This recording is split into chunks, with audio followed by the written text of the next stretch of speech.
Ang biuda ay tumanggap ng baluktot na bahay bilang bayad mula sa kanyang patrona. Ngunit ang dahilan ng pagkakabaluktot nito ay nagpabago sa kanyang buhay.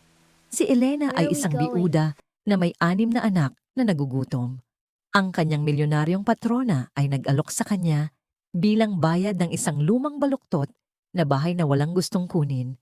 Isang bahay na napakatagilid na parang malapit ng gumuho na sinasabi ng lahat na kinatatakutan.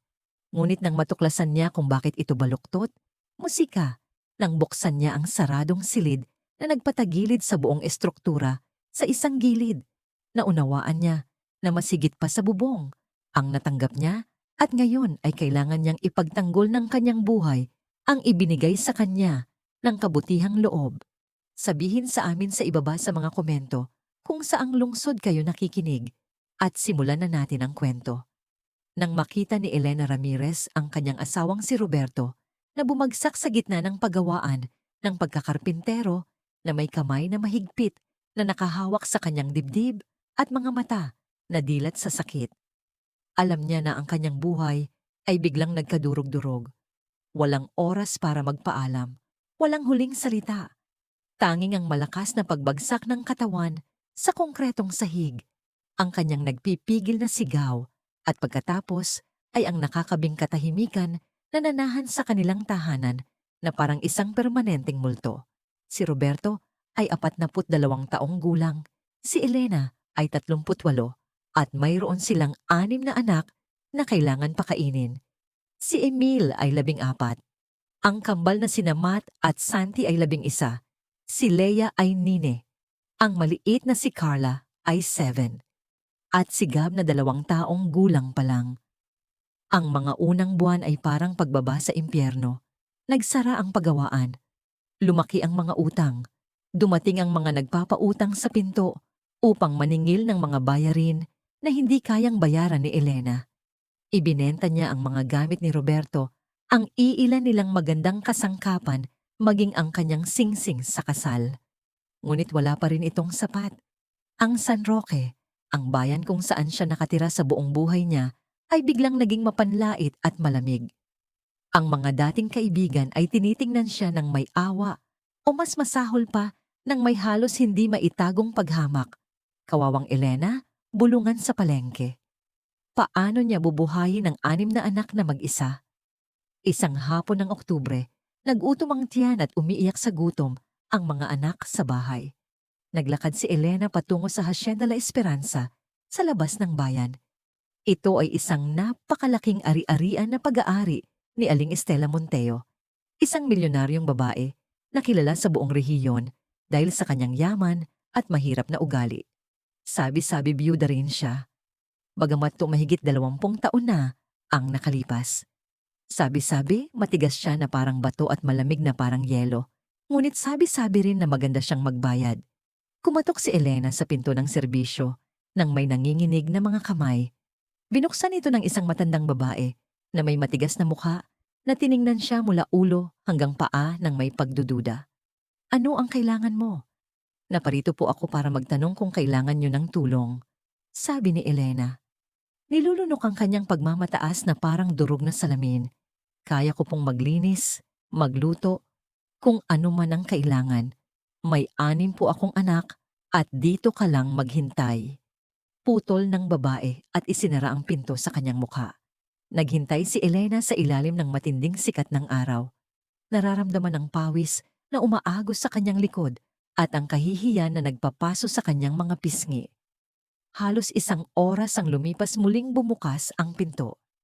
Ngayon ay ibang tao na. Isang matangkad na babae na halos 60 taong gulang nakasuot ng simpleng elegante. Ang pilak niyang buhok ay nakapusod ng maayos. Ang kanyang mga mata ay kulay abo at matatalim, na parang kayang basahin ang bawat lihim na sinusubukan ni Elena na itago. Ikaw ang biyuda ni Roberto Ramirez, sabi niya nang walang pasintabi. Hindi ito tanong. Opo, ginang. Ilang anak mo? 6 po, ginang. At ilang taon ang pinakabata? 2 taon po, ginang. Tahimik na nagmasid si Aling Estela sa loob ng tila isang kawalang hanggan. Pagkatapos ay bahagya siyang tumango. Kailangan ko ng maglilinis, magluluto, mag-aalaga ng malaking bahay. Mabigat ang trabaho, mahaba ang oras. Hindi ko kinukuninti ang katamaran o mga dahilan. Kaya mo ba yan? Opo, ginang. Sagot ni Elena ng walang pag-aalinlangan. Bagamat wala siyang ideya kung paano niya pagsasamahin si Gab. Kaya ko po ang kahit ano, ang bayad ay patas. Musika. Bukas ka magsisimula ng 8:00 ng umaga. Huwag kang mahuhuli. At yun na yon. Isitisinara ni Aling Estela ang pinto at si Elena ay tumakbo pabalik sa kanyang bahay na parang lalabas ang puso niya sa bilis ng tibok. Nang gabing iyon, sa unang pagkakataon sa loob ng ilang buwan, nakabili siya ng tinapay at gatas para sa kanyang mga anak. Nakita niya silang kumain na may halong ginhawa at lungkot na humihigpit sa kanyang lalamunan. Ngunit musika, sa bayan, hindi nagtagal. Nagsimulang umugong ang mga dila. Si Elena Ramirez, ang respetadong byuda ay nagtatrabaho na ngayon bilang katulong para sa milyonarya. Anong kahihiyan? Anong bagsak? Ang mga kapitbahay na tsismosa ay nagbubulungan sa palengke, sa simbahan, sa bawat kanto. Wala siyang dignidad. Sabi ni Aling Remedios, ang pinakamatiskismosa sa San Roque, mas gugustuhin ko pang mamatay sa gutom kaysa bumaba ang sarili ko ng ganyan. Naririnig ni Elena ang mga komento at hinigpitan ng kanyang mga kamao, ngunit hindi siya sumagot. Hindi niya kayang gawin iyon. Kailangan kumain ng kanyang mga anak. Ang mga unang araw sa hasyenda ay nakakapagod. Dumating si Elena ng madilim pa. Iniiwan si Emil na mag-alaga sa kanyang mga kapatid at hindi bumabalik hanggang sa lumubog na ang araw. Ang malaking bahay ay napakalaki. 3 palapag, mahigit 20 silid. Mga sahig na marmol na kailangan punasan ng nakaluhod. Napakalalaking bintana na nangangailangan ng oras ng paglilinis. At si Aling Estela ay mahigpit. Oo, ngunit hindi malupit. Pinapanood niya itong magtrabaho ng may matatalim na kulay, abong mata na hindi mabasa. Ngunit hindi siya kailanman sumigaw. Hindi kailanman ininsulto tulad ng kinatatakutan ni Elena. Sa katunayan, may kakaiba sa paraan ng pakikitungo ni Aling Estela.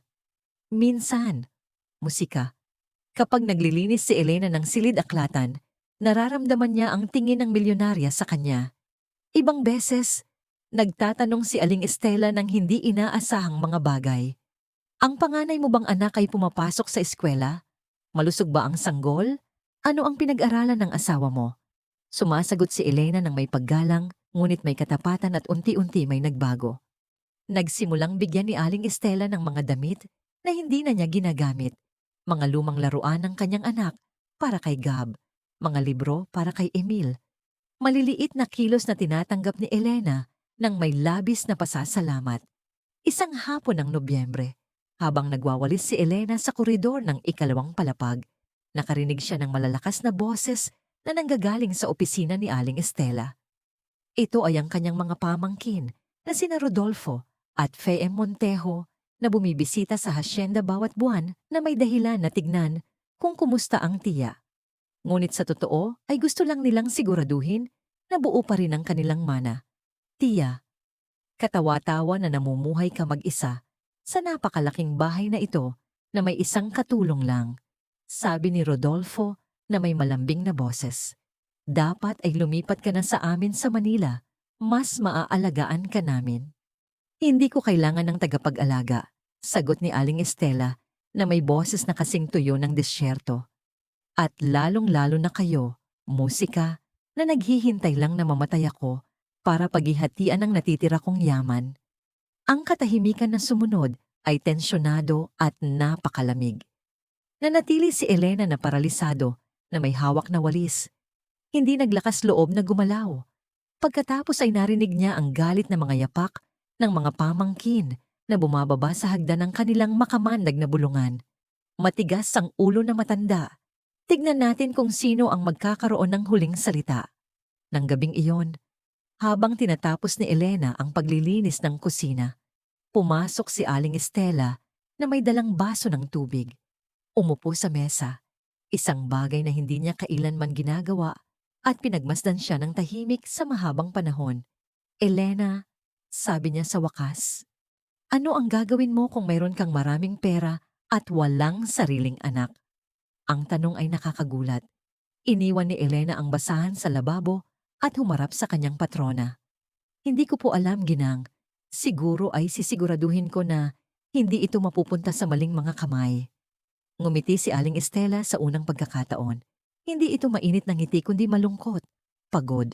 Mas matalino ka kaysa sa iyong itsura. Bulong niya. Hindi alam ni Elena kung ano ang sasabihin doon, ngunit ang pag-uusap na yon ay nanatili sa kanyang isipan sa loob ng maraming araw.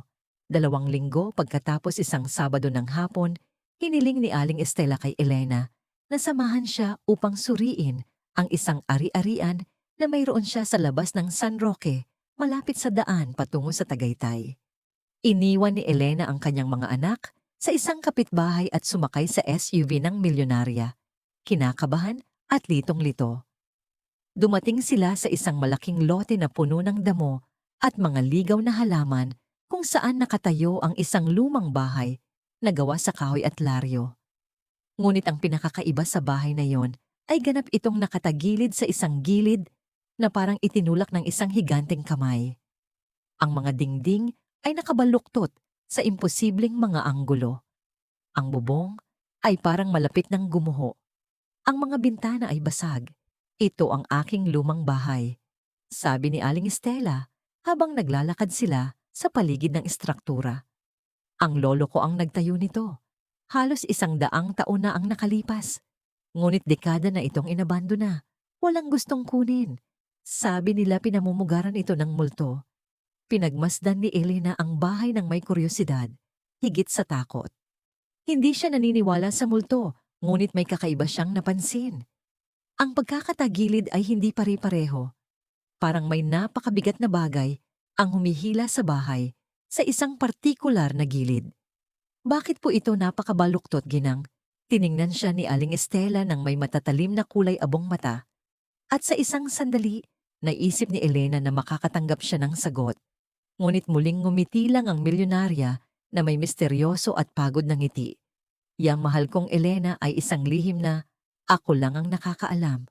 Bumalik sila sa hasyenda ng tahimik, ngunit hindi maalis sa isipan ni Elena ang baluktot na bahay at ang mga salita ni Aling Estela. May nakatago doon. Isang mahalagang bagay. At nang hindi niya alam kung bakit, naramdaman niya na ang lihim na yon ay malapit ng magpabago sa kanyang buhay magpakailanman. Ang sagot ay darating ng mas maaga kaysa sa kanyang inaasahan at sa paraan na hindi niya kailanman nahulaan. Dahil pagkalipas ng 3 araw, isang Martes ng hapon, ang anak ni Aling Estela ay darating upang bumisita mula Cebu kasama ang kanyang asawa at ang kanilang maliit na anak. At ang 5 taong gulang na bata na yon, malikot at mausisa, ay lalapit ng masyado sa gilid ng artipisyal na lawa na nasa hardin ng hasyenda. At nang mahulog siya sa tubig, sumisigaw at kumakaway ng mga braso ng desperado. Si Elena ang nasa malapit. Si Elena ang kailangang gumawa ng pinakamahalagang desisyon sa kanyang buhay. Sa loob lamang ng 1 segundo, ang Martes ay sumikat na may matinding init na nagpapahiwatig ng bagyo. Dumating si Elena sa hasyenda ng alas at eksakto tulad ng dati. Ngunit natagpuan niya ang bahay sa isang hindi karaniwang kaguluhan. Nasa kusina si Aling Estela. Nagbibigay ng mga utos sa isa pang empleyado. Isang dalagang nagnangalang Rosalinda na tumutulong sa paghahanda ng pagkain. Darating ang anak ko ngayon mula Cebu. Anunsyo ni Aling Estela nang hindi tumitingin sa listahan na sinusulat niya. Dala niya ang kanyang asawang si Victoria at ang aking apo na si Basti. Gusto kong maging walang dungis ang lahat. Ang pangunahing silid sa 2 palapag ay dapat kumikinang. Ang mga bagong kumot, ang malilinis na tuwalya, musika, mga sariwang bulaklak sa banyo. Tumango si Elena at agad na nagtrabaho.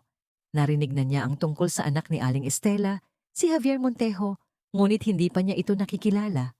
Ayon kay Rosalinda, siya ay isang matagumpay na inhinyero na halos hindi bumibisita sa kanyang ina. Masyadong abala sa kanyang negosyo at buhay sa lungsod. Kinakabahan si Aling Estela kapag dumarating siya. pagtatapat ni Rosalinda habang inaayos nila ang silid. Sa tingin ko masakit sa kanya na bibihira siyang bisitahin ang kanyang anak. Pumupunta lang siya dahil obligasyon. Alam mo, hindi tulad natin na nandito araw-araw. Hindi sumagot si Elena, ngunit iningatan niya ang impormasyong iyon sa kanyang puso. Kilala niya ang ganoong uri ng sakit.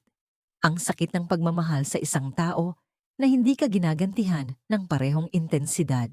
Dumating si Javier at ang kanyang pamilya bandang 3:00 ng hapon sa isang itim na SUV na nagtaas ng ulap ng alikabok nang pumasok sa daanan ng graba.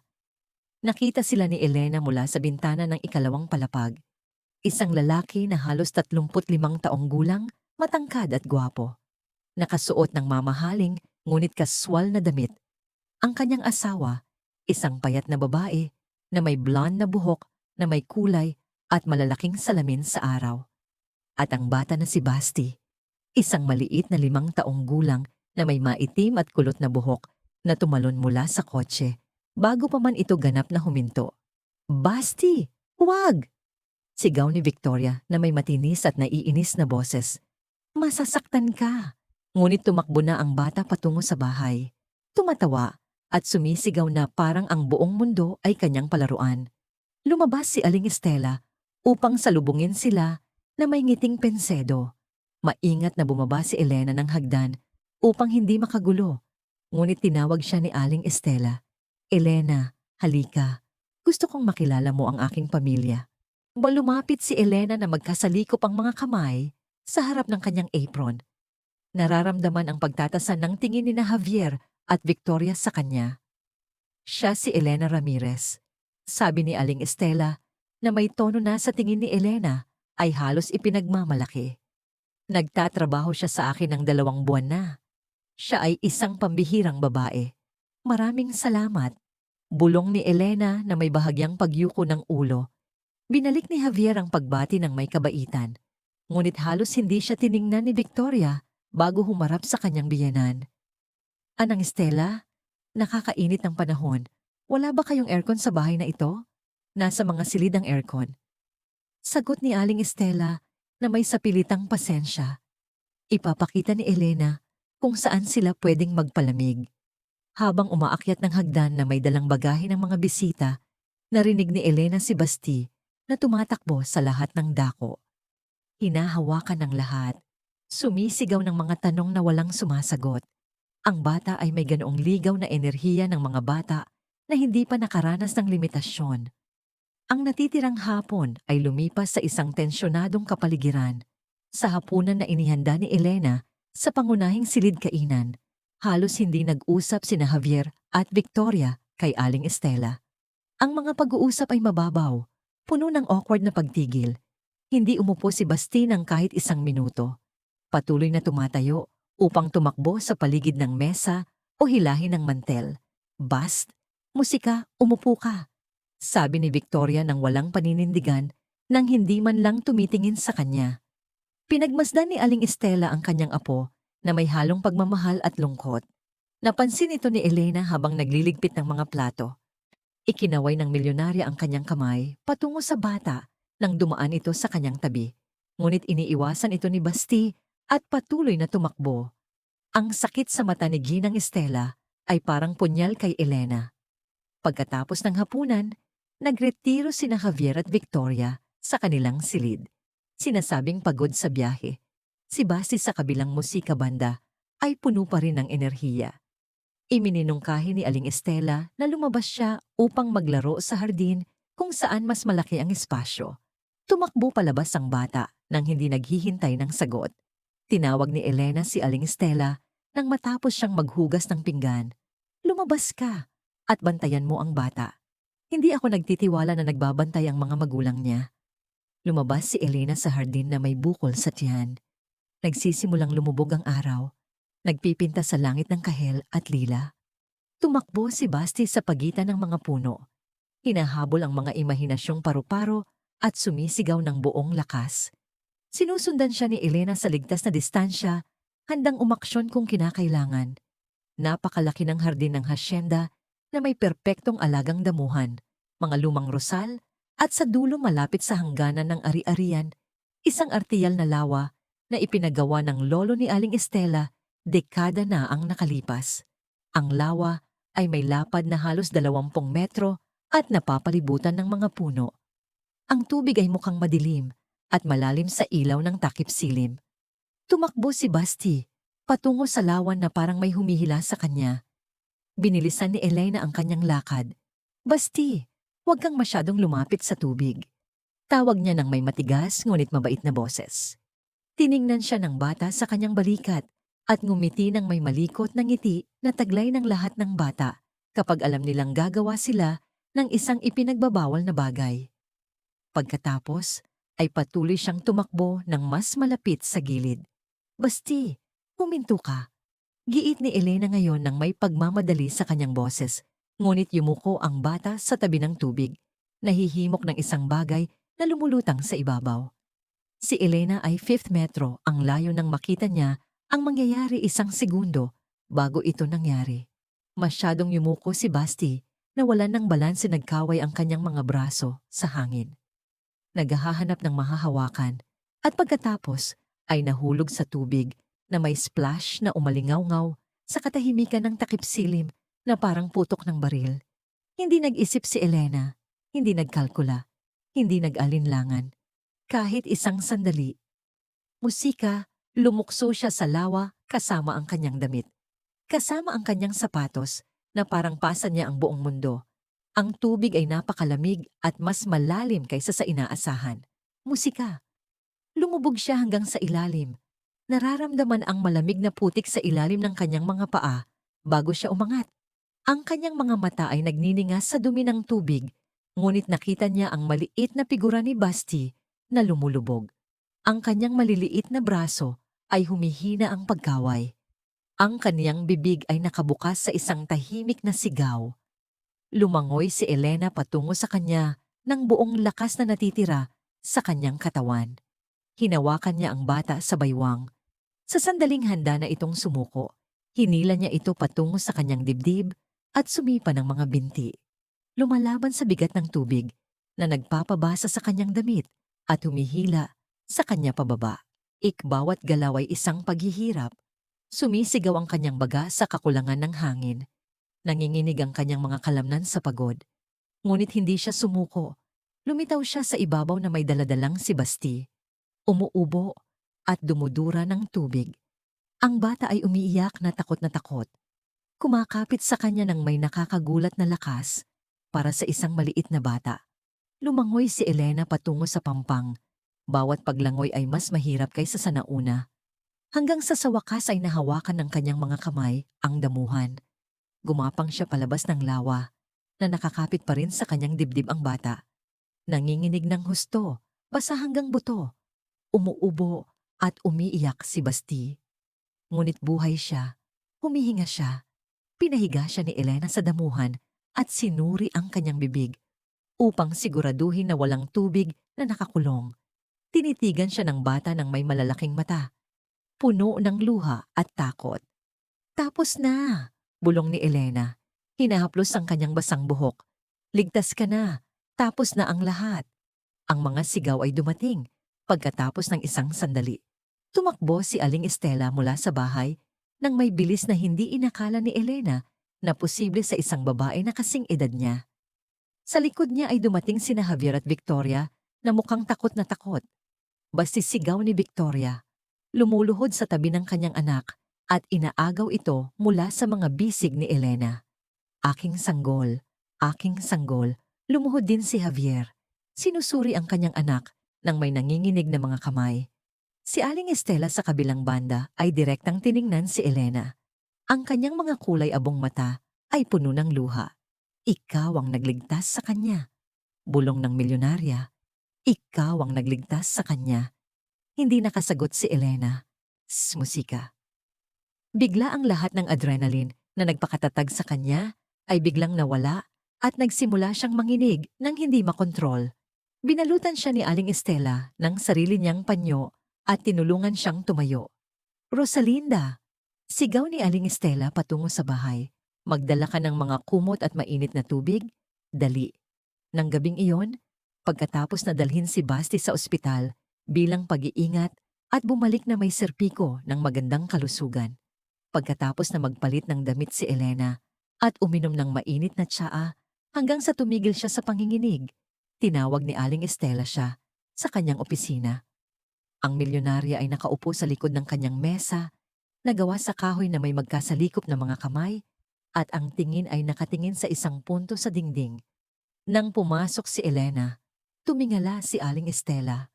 Ang kanyang mga mata ay pula na parang umiiyak siya. "Umupo ka," sabi niya ng mahinahon.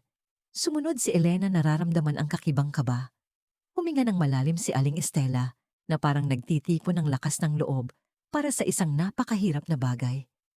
"Elena, inilagay mo sa panganib ang buhay mo para sa aking apo. Isang bata na hindi mo man lang kilala. Lumukso ka sa tubig ng hindi nag-iisip, nang walang hinihing kapalit. At iyon," nagkabasag ang kanyang boses. "Iyan ay isang bagay na hindi ko kailanman malilimutan, lalo na ang mabayaran. Hindi niyo po kailangang bayaran ako, ginang." Sagot ni Elena ng may katapatan. "Sino ang tao ay gagawa rin ng ganoon? Hindi," sabi ni Aling Estela ng may pagtatatag. "Hindi sino mang tao. Musika. Karamihan sa mga tao ay sisigaw upang humingi ng tulong, mag-aalinlangan. Ikaw ay hindi nag-alinlangan kahit isang segundo." Tumayo siya at naglakad patungo sa bintana. "Sa loob ng ilang buwan ay pinagmamasdan kita, Elena. Nakita ko kung paano ka nagtatrabaho ng walang reklamo. Paano ka nagpapahiya sa harap ng mga tsismosa ng bayan ng nakataas ang noo. Paano mo minamahal ang iyong mga anak ng buong puso? At ngayon ay kinumpirma mo ang alam ko na ikaw ay isang pambihirang babae." Naramdaman ni Elena na nagbabanta ang mga luha na bumuhos, ngunit pinigilan niya ang mga ito. "Musika." Bumalik si Aling Estela sa mesa at kinuha ang isang folder mula sa isa sa mga drawer. Binuksan niya ito at kinuha ang ilang dokumento. "Naalala mo ba ang baluktot na bahay na ipinakita ko sa 2 linggo na ang nakalipas?" Tumango si Elena ng litong-lito. "Ang bahay na yon ay sayo. Ibibigay ko ito sa iyo ngayon bilang tanda ng aking pasasalamat. Nandito ang mga titulo.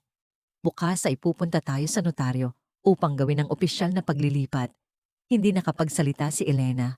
Ang baltot na bahay, ang tagilid na estrukturang iyon, luma, inabandona, ay hindi gaanong mahalaga, ngunit ito ay walang hanggang masigit sa kung ano ang mayroon siya. "Ginang, hindi ko po alam kung ano ang sasabihin. Huwag kang magsalita." "Musika." Putol ni Aling Estela na may ngiti. "Tanggapin mo lang. Sao ito, at kung ano ang nasa loob nito ay sao rin." "Musika." Ang huling mga salitang iyon ay nanatili sa hangin na parang isang lihim na hindi pa nabubunyag. Binuksan ni Elena ang kanyang bibig upang magtanong kung ano ang kahulugan ng mga iyon. Ngunit naisara na ni Aling Estela ang mga dokumento at naglakad patungo sa pinto.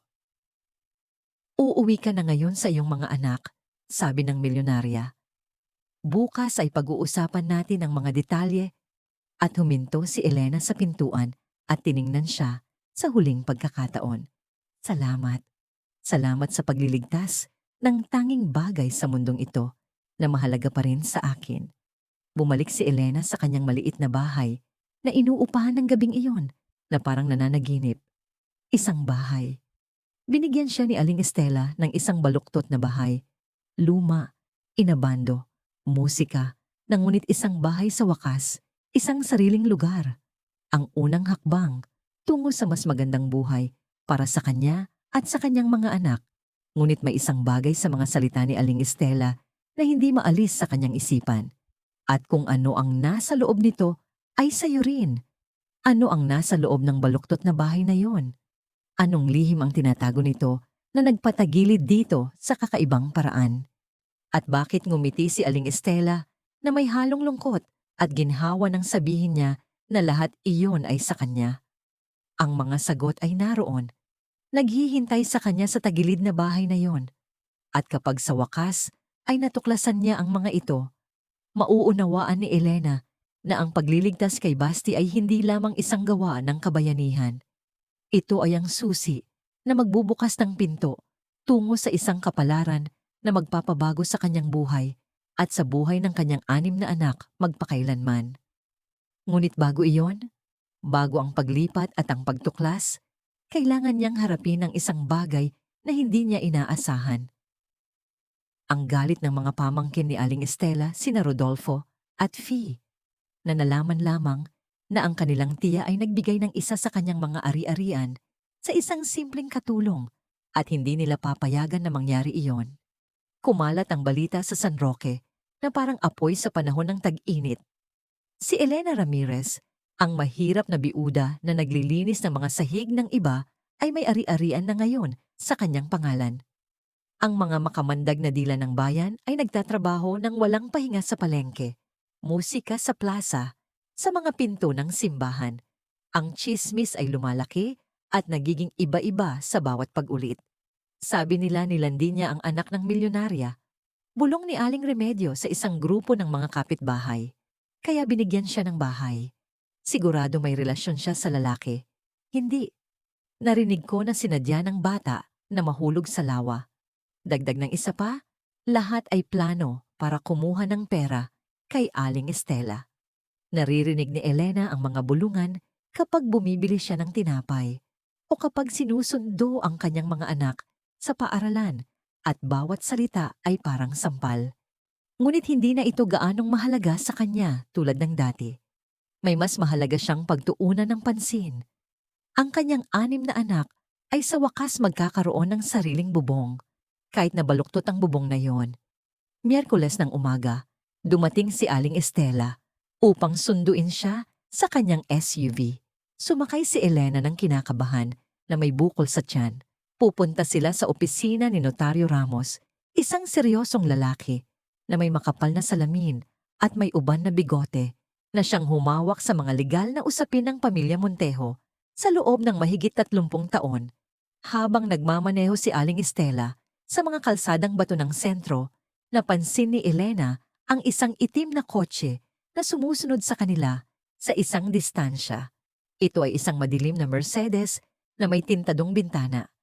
May isang bagay sa sasakyang yon na nagbigay sa kanya ng babala. Ang opisina ng notaryo ay nasa isang lumang mansyon na may 2 palapag, balkonahe na may bakal na disenyo at inukit na kahoy na pinto. Nang pumasok sila sa pangunahing opisina, nagulat si Elena nang makita ang 2 iba pang tao na naghihintay. Sina Rodolfo at Fee Montejo, ang mga pamangkin ni Aling Estela. Si Rodolfo ay isang lalaki na halos 40 taong gulang na may buong buhok, na may gel at mamahaling sweet na hindi makatago sa kanyang kalkuladong tingin. Si Fee, ang kanyang nakababatang kapatid na babae, ay 35 taong gulang at may mukha na sana ay maganda kung hindi dahil sa mapait na ekspresyon na tila permanente sa kanyang mga labi na pinintahan ng madilim na pula. "Tia Estela," sabi ni Rodolfo na may malambing na boses na hindi tugma sa lamig sa kanyang mga mata. "Anong sorpresa na makita ka rito? Hindi namin alam na may appointment ka sa notaryo. Hindi ko kailangang abisuhan kayo." Sagot ni Aling Estela ng matigas. "Hindi kayo kinauukulan ng aking mga usapin. Ngunit tiya, pagputol ni Fe ng may pekeng tamis, pamilya tayo. Lahat ng gagawin mo ay kinauukulan namin, lalo na kapag tungkol sa pagbibigay ng mga ari-arian ng pamilya sa mga estranghero." Ang kanyang mga mata ay matalim na tumingin kay Elena nang may kadalisayan ng paghamak na halos nahahawakan. Naramdaman ni Elena na parang guguho ang lupa sa ilalim ng kanyang mga paa. Paano nila nalaman ng napakabilis? Hindi estranghero si Elena, sabi ni Aling Estela na nakataas ang kanyang baba ng may dignidad. "Niligtas niya ang buhay ng aking apo, isang bagay na wala sa inyo ang gagawa. Hindi iyan nagbibigay sa kanya ng karapatan na tumanggap ng mga ari-arian na pag-aari ng ating pamilya sa loob ng maraming henerasyon." Singhal ni Rodolfo na hinuhulog ang maskara ng kagandahang loob. "Ang bahay na yon ay pag-aari ng iyong lolo, ng aming lolo sa tuhod. Hindi mo lang basta-basta ibibigay sa isang katulong." Umubo si Notaryo Ramos ng hindi komportable mula sa kanyang mesa. Si Aling Estela ay may buong legal na karapatan na itapon ang kanyang mga ari-arian kung paano niya gusto. Sabi niya ng may profesional na boses. Ang bahay na pinag-uusapan ay nasa kanyang pangalan sa loob ng mahigit 2 taon. Walang legal na balakid para gawin ang paglilipat, ngunit mayroong balakid sa moral. Giihit ni Faithia, ang bahay na yon ay bahagi ng ating paman ng pamilya. Hindi mo ito pwedeng gawin. Ang papa at mama ay babangon sa kanilang mga libingan kung malalaman nila para sa iyong ama. Sagot ni Aling Estela na may boses na kasing talim ng salamin. Siya ang aking nakababatang kapatid at isang sakim na lalaki na humiram ng pera sa akin sa buong buhay niya nang hindi nagbabalik ni isang sentimo. Kaya huwag kang magsasabi sa akin na siya ay mag-aalala sa pamana ng pamilya. Ang katahimikan na sumunod ay napakakapal na halos nararamdaman ito ni Elena na dumidiin sa kanyang balat. Nais niyang maglaho, maging invisible, hindi naroon sa gitna ng away pamilya. Ngunit hinawakan ni Aling Estela ang kanyang kamay at mahigpit itong pinisil. Notaryo. Sabi ng milyonarya nang hindi inaalis ang tingin sa kanyang mga pamangkin. Ipagpatuloy ang paglilipat ngayon. Ang sumunod na 30 minuto ay isang pagpapahirap. Pumirma si Elena kung saan itinuro sa kanya ng may nanginginig na mga kamay at ang puso niya ay humahataw ng napakabilis na sigurado siyang naririnig ng lahat. Nanatili sina Rodolfo at Fe na nakaupo sa isang sulok. Nagbibigay ng matalim na tingin ng pagkapuot na nangako ng paghihiganti. Nang matapos ang proseso at ibigay ng notaryo ang mga titulo sa kanya sa isang sobre ng Manila, naramdaman ni Elena na halos hindi siya kayang suportahan ng kanyang mga binti. Ginabayan siya ni Aling Estela patungo sa labasan, ganap na hindi pinapansin ng kanyang mga pamangkin. Ngunit sa sandaling papalabas na sila sa pinto, nagsalita si Rodolfo ng mahina at puno ng pagbabanta. Hindi ito matatapos dito, tiya. Questionin namin ang paglilipat na yan. At tungkol naman sa'yo, ang kanyang mga mata ay matalim na tumingin kay Elena. Imasiyahan ka sa iyong baluktot na bahay habang kaya mo. Hindi iyan sa'yo ng matagal. Sa SUV pabalik sa Enda, nagmaneho si Aling Estela ng tahimik sa mahabang panahon. Sa wakas nang papalabas na sila sa bayan, nagsalita siya. Huwag mo silang pansinin. Wala silang legal na kapangyarihan upang agawin ang bahay na yan mula sa'yo. Ang mga titulo ay nasa pangalan mo. Sa'yo iyan, Elena. Sa'yo at sa iyong mga anak. Ngunit hindi mapakali si Elena. Kilala niya ang mga lalaking tulad ni Rodolfo. Kilala niya ang ganoong uri ng pagkapuot at alam niya na hindi siya titigil dahil lang hindi nakapanig sa kanya ang batas. Nang gabing iyon pagkatapos ng trabaho, tinipon ni Elena ang kanyang 6 na anak sa kanyang maliit na bahay na inuupahan at ibinalita sa kanila. Si Emil, ang panganay, ay tumingin sa kanya na may halong saya at pagdududa. Musika, isang bahay, mama. Totoo ba yan? Totoo, mahal ko. Luma at medyo baluktot. Ngunit sa atin yan, sa wakas mayroon na tayong sariling lugar. Sumigaw sa tuwa ang kambal na sina Matt at Santi. Niyakap ni Leia at Carla ang kanilang ina. Musika, umiiyak sa kaligayahan. Si Gablang na tuktaong gulang ay hindi lubos na naiintindihan ang nangyayari. Ngunit ngumiti siya dahil ang lahat ng iba ay ngumiti. Ginugol nila ang sumunod na 3 araw sa paghahanda para sa paglipat. Wala silang gaanong babalutin. Mga damit, ilang kaldero, ang mga lumang laruan ng mga bata, ang mga kwaderno sa paaralan. Ngunit bawat bagay ay pakiramdam na mas magaan ngayon na alam nilang dadalhin nila ito sa isang sariling tahanan. Sabado ng umaga maaga dumating sila sa baluktot na bahay na may tulong ng isang kapitbahay na may pickup truck. Bumaba ang mga bata mula sa sasakyan at nanatili sa harap ng ari-arian na nakabuka ang mga bibig. Ang bahay ay mas kakaiba pa kaysa sa naaalala ni Elena. Ang buong estruktura ay nakatagilid patungo sa silangan na parang may napakabigat na bagay ang humihila mula sa gilid na yon. Ang bubong na tisa ay bahagyang lumubog. Ang mga dingding na adobe ay nagpapakita ng malalim na lamat. Ang mga kahoy na bintana ay namamaga sa kahalumigmigan. Ang nakabaluktot na anda ay nakabaluktot sa isang imposibleng anggulo. Sa paligid ng bahay, ang lote ay puno ng matataas na damo at mga ligaw na puno na hindi pa pinuputol sa loob ng mga dekada. Mama, bulong ni Leia na hawak ang kamay ni Elena. Talaga bang dito tayo titira? Oo, mahal ko. At unti-unti nating aayusin. Makikita mo na magiging napakaganda nito. Ngunit sa kanyang loob, nakaramdam si Elena ng kirot ng pagdududa paano magiging matitirhan ang lugar na ito. Wala siyang pera para sa mga pag-aayos. Halos wala siyang pambili ng pagkain. Binuksan niya ang pangunahing pinto na kumaluskos na parang isang panaghoy at pumasok silang lahat. Ang loob ay madilim at naamoy ang lumang kahalumigmigan. Ang sahig na kahoy ay puno ng alikabok at tuyong dahon na nakapasok sa mga basag na bintana. Sa sala ay may lumang kasangkapan na tinakpan ng puting kumot na parang mga multo sa dilim. Ngunit ang pinakanakuha ng pansin ni Elena ay ang kakaibang layout ng bahay. Mayroong isang malaking sala, isang maliit na kusina na may lutuan na kahoy, 2 silid sa kaliwa, isang maliit na banyo, at isang saradong pinto sa dulo ng isang maikling pasilyo sa silangang bahagi ng bahay.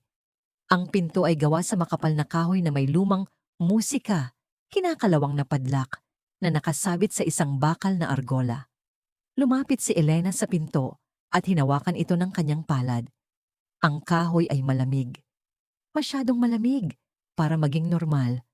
At nang idikit niya ang kanyang tenga sa ibabaw, parang may narinig siya. Hindi eksaktong tunog, kundi isang presensya na parang humihinga ang silid. Mama, ano po ang nandyan? Tanong ni Emil na lumalapit ng may kuryosidad. Hindi ko alam. Nakasara ito. Kaya ba nating buksan? Tiningnan ni Elena ang padlock. Luma ito ngunit matibay. Kailangan nila ng mga kasangkapan upang buksan ito o ang susi. Bukas ay hahanapin ko ang paraan upang buksan ito. Pangako niya. Ngayon tulungan niyo akong maglinis. Marami tayong gagawin. Ginugol nila ang buong araw sa pagwawalis, paglilinis, pag-aalis ng mga kumot mula sa mga lumang kasangkapan, musika, pagbubukas ng mga bintana upang makapasok ang sariwang hangin. Nagtrabaho ang mga bata ng may nakakagulat na enerhiya, kumakanta at tumatawa sa kabila ng pagod. Para sa kanila, ito ay isang pakikipagsapalaran, isang bagong simula. Nang magsimulang lumubog ang araw, musika gumawa si Elena ng simpleng hapunan gamit ang mga probisyon na dinala niya. Sinangag na kanin, tinapay na pinainit sa lutuan na kahoy at kaunting keso. Kumain sila na nakaupo sa sahig ng sala na parang isang piknik. At sa unang pagkakataon, sa mahabang panahon, nakaramdam si Elena ng kapayapaan.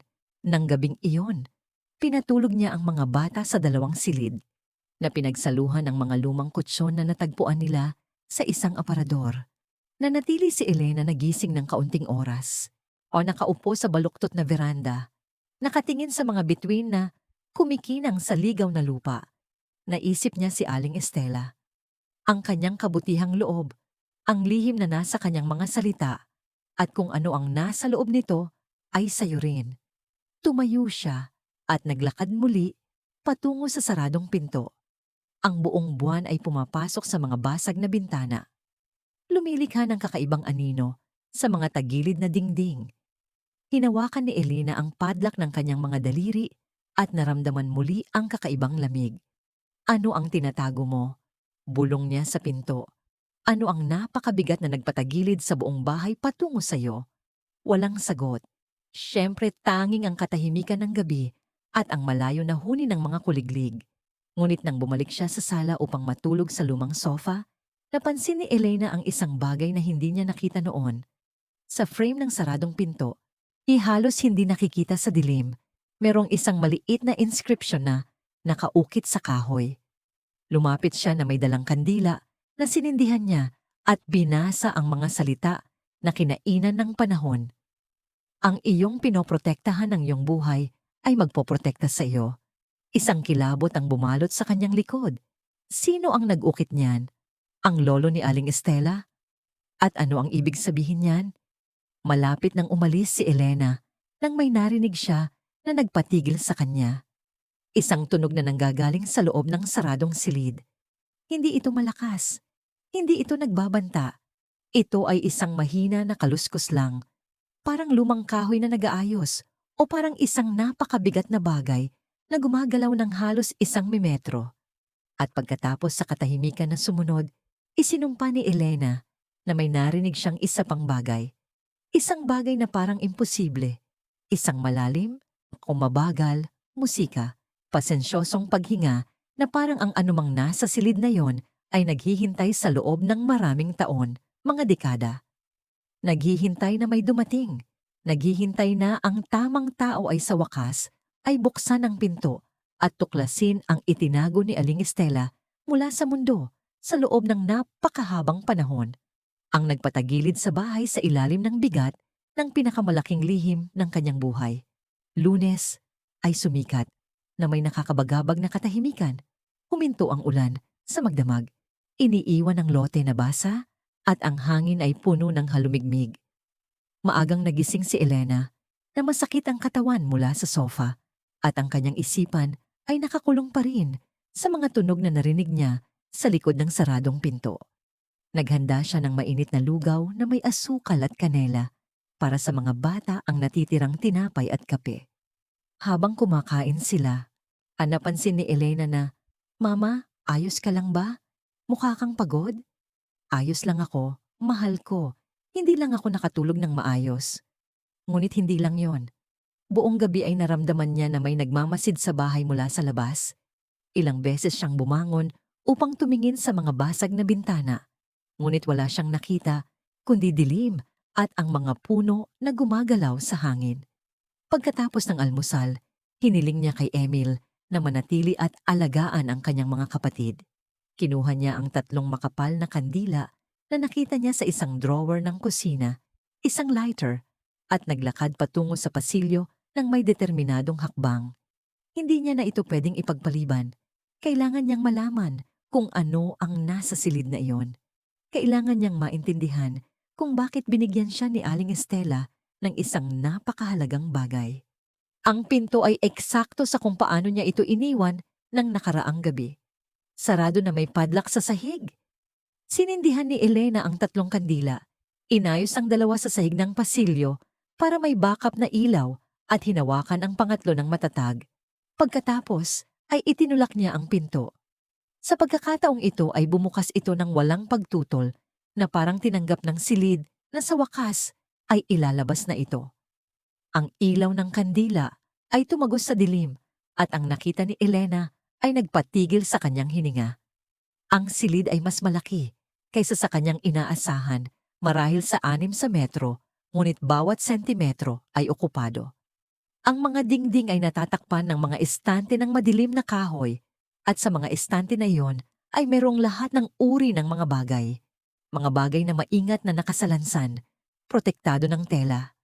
Inayos ayon sa kategorya na nagpapakita ng maayos na isip ng lolo ni Aling Estela. Sumulong si Elena. Itinaas ang kandila upang mas makita. Bumilis ang kanyang paghinga. Sa pinakamalapit na estante ay may mga inukit na larawan ng santo.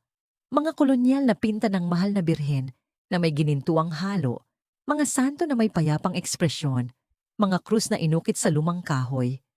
Nakilala ni Elena ang estilo, bagamt hindi siya gaanong marunong sa sining. Ngunit kahit siya ay nakikita na, ang mga ito ay luma, napakaluma, daan-daang taon na ang nakalipas. Higit pa roon, sa mga kahoy na kahon na may mga tansong kandado ay may mga libro, daang libro. Maingat na binuksan ni Elena ang isang kahon at kinuha ang pinakataas na tumo.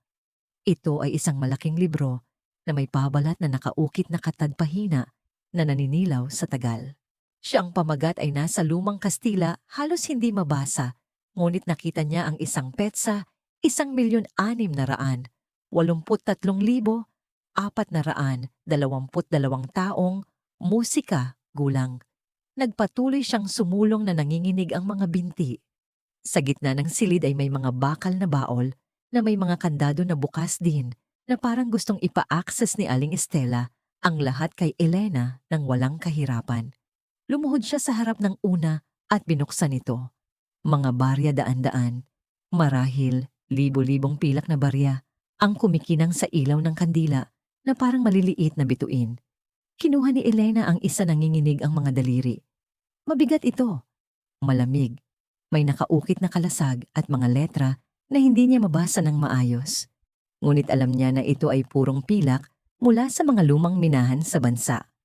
Ang pangalawang baol ay naglalaman ng mga alahas, malalaking kwintas na perlas, mga singsing na may mahahalagang bato na kumikinang sa ilaw ng kandila, mga pulseras na gawa sa gintong may detalyeng disenyo, mga lumang brotse na may diamante. Wala siyang alam sa alahas, ngunit kahit siya ay nakikita na ang mga bagay na ito ay hindi simpleng palamuti. Ito ay mga makasaysayang kayamanan. Ang pangatlong baol ay halos nagpaiyak sa kanya. Ito ay puno ng mga bar ng pilak, perpektong nakasalansan. Bawat isa ay kasing laki ng isang ladrilyo. Binilang ni Elena ang 30 bar. Pagkatapos ay tumigil siya sa pagbibilang dahil nanlabo ang kanyang paningin sa luha. Ngunit hindi lang iyon. Mayroon pang mga estante sa dulo ng silid. Tumayo siya at naglakad patungo doon. Nararamdaman na halos hindi siya kayang suportahan ng kanyang mga binti. Natagpuan niya ang mga relihiyosong eskultura na inukit sa kahoy. Ang ilan ay napakadetalyado na parang buhay. Mga gintong at pilak na kalis. Mga sinaunang sulat na nakabalot sa katad na tubo. Mga lumang mapa na iginuhit ng kamay. Mga opisyal na dokumento na may pulang selelyo ng wax. Mga prolonyal na figura na gawa sa jade at obsidian na malamang na kinolekta ng lolo ni Aling Estela sa kanyang mga paglalakbay. Sa isang sulok na kabalot sa tela ng tersopelo ay may mga pintura na walang frame. Maingat na binuksan ni Elena ang isa at halos nahulog ang kandila. Ito ay isang retrato ng isang mestisang Pilipina noong ika-5 siglo na nakasuot ng seda at puntas. Nakatingin sa tumitingin ng may matatalim na mata. Ang pinta ay may pirma sa ibabang sulok, ngunit hindi nakilala ni Elena ang pangalan. Gayunpaman, ang teknik, ang mga kulay, ang paraan kung paano tila nagmumula ang ilaw sa mukha ng babae ito ay gawa ng isang maestro. Maingat na ibinaba ni Elena ang pinta at umupo sa kahoy na sahig, hindi na kayang tumayo. Sa paligid niya, sa silid na nagpatagilid sa buong bahay sa ilalim ng bigat nito, ay may isang kayamanan na higit pa sa anumang naisip niya. Hindi lang ito pera, ito ay kasaysayan, ito ay sining, ito ay ang pamana ng mga henerasyon na naipon ng may pasensya at pananaw, at ngayon ay sa kanya, at sa kanyang 6 na anak. Hindi niya alam kung gaano katagal siyang nakaupo doon. Umiiyak ng tahimik habang nauubos ang kandila. Naisip niya si Roberto, ang kanyang namayapang asawa, na nagtrabaho hanggang sa huling araw ng kanyang buhay nang walang reklamo. Naisip niya ang mga pagkapahiya na tiniis niya sa San Roque. Naisip niya ang mga gabing nakatulog ang kanyang mga anak na gutom. Naisip niya ang lahat ng pagkakataon na nagdasal siya sa Diyos. Nabigyan siya ng pagkakataon isa lang upang bigyan ng mas magandang buhay ang kanyang mga anak. At sinagot ng Diyos, ngunit hindi tulad ng inaasahan niya, hindi sa isang mas magandang trabaho o isang swerte, kundi sa pamamagitan ni Aling Estela, isang nag-iisang babae na nakakita kay Elena, musika, isang bagay na walang nakakita, dignidad, kabaitan, katapangan. Ang iyong pinoprotektahan ng iyong buhay ay magpoprotekta sa'yo. Ngayon ay naiintindihan na niya ang inscription sa frame ng pinto. Pinrotektahan ng lolo ni Aling Estela ang kayamanang ito ng kanyang buhay. Itinago ito mula sa mundo. At ngayon ang kayamanang iyon ang magpoprotekta kay Elena at sa kanyang mga anak. Magbibigay ito sa kanila ng edukasyon o kung kalusugan, mga oportunidad. Magbibigay ito sa kanila ng kinabukasan na nararapat sa kanila. Ngunit una, kailangan niya itong protektahan. Dahil kung malalaman ni na Rodolfo at Fe ang tungkol sa kung ano ang nasa loob nito, ang pag-iisip ay naputol ng sigaw ni Emil mula sa sala. Mama! Mama, dali! Tumayo si Elena. Maingat na ibinaba ang kandila sa sahig at tumakbo patungo sa sala. Natagpuan niya ang kanyang 6 na anak na nagkakagulo sa tabi ng bintana. Nakatingin sa labas ng may takot na mga mukha. Anong nangyayari? Bulong ni Emil. May lalaki sa labas. Kinukunan ng litrato ang bahay. Sumilip si Elena sa basag na bintana at nakaramdam ng bukol sa tiyan. Si Rodolfo Montejo iyon. Nakatayo siya sa harap ng hardin, sa ilalim ng sikat ng araw na may hawak na propal na kamera. Kinukunan niya ng litrato ang bahay mula sa lahat ng anggulo. Ang harap, ang mga gilid, ang lumubog na bubong, ang mga basag na bintana, at ang pinakamasama sa lahat. Nakasuot siya ng eleganteng suit at may inggiting kasiyahan na hindi nagpapahiwatig ng maganda. Lumabas si Elena sa veranda na ang puso ay humahataw sa kanyang lalamunan. Tumigil si Rodolfo sa pagkuha ng litrato at tiningnan siya ng maying, ngiting mas banta, kaysa isang kaibigan na kilos. Magandang umaga, Elena. Sana hindi ako nakakaistorbo. Ano ang ginagawa mo dito? Idodokumento lang ang ari-arian. Sagot niya ng may malambing na boses. Makikita mo pinayuhan ako ng aking abogado na irehistro ang kasalukuyang estado ng bahay na ito para sa legal na papeles. Naintindihan mo? Binigyan na ako ni Aling Estelia ng mga titulo. Legal na sa akin ang bahay. Wala kang magagawa para baguhin iyon. Kumalat ang ngiti ni Rodolfo, ngunit nanatiling malamig ang kanyang mga mata na parang yelo. Musika, naku hindi. Hindi ko sinusubukang kunin ang bahay sa'yo, Elena. Mahirap iyon, ngunit may iba pang paraan upang malutas ang usaping ito. Ibinalik niya ang kamera sa kanyang bag at lumapit sa veranda. Tingnan mo ang lugar na ito. Malapit na itong gumuho. Walang kuryente, walang umaagos na tubig. Ang mga dingding ay may malalaking lamat. Ang bubong ay lumubog. Talaga bang iniisip mo na ligtas dito tumira kasama ang 6 na maliliit na bata? Nakaramdam si Elena ng kilabot ng babala. Kaya ko itong ayusin unti-unti. Sa anong pera? Tumigas ang boses ni Rodolfo. Ikaw ay isang mahirap na babae, Elena. Isang biyuda na walang mapagkukunan. At ang bahay na ito ay nangangailangan ng mga pag-aayos na magastos ng daan-daang libong piso, marahil milyon-milyon. Paano mo babayaran iyon? Musika? Hindi mo na yan problema. Sagot ni Elena.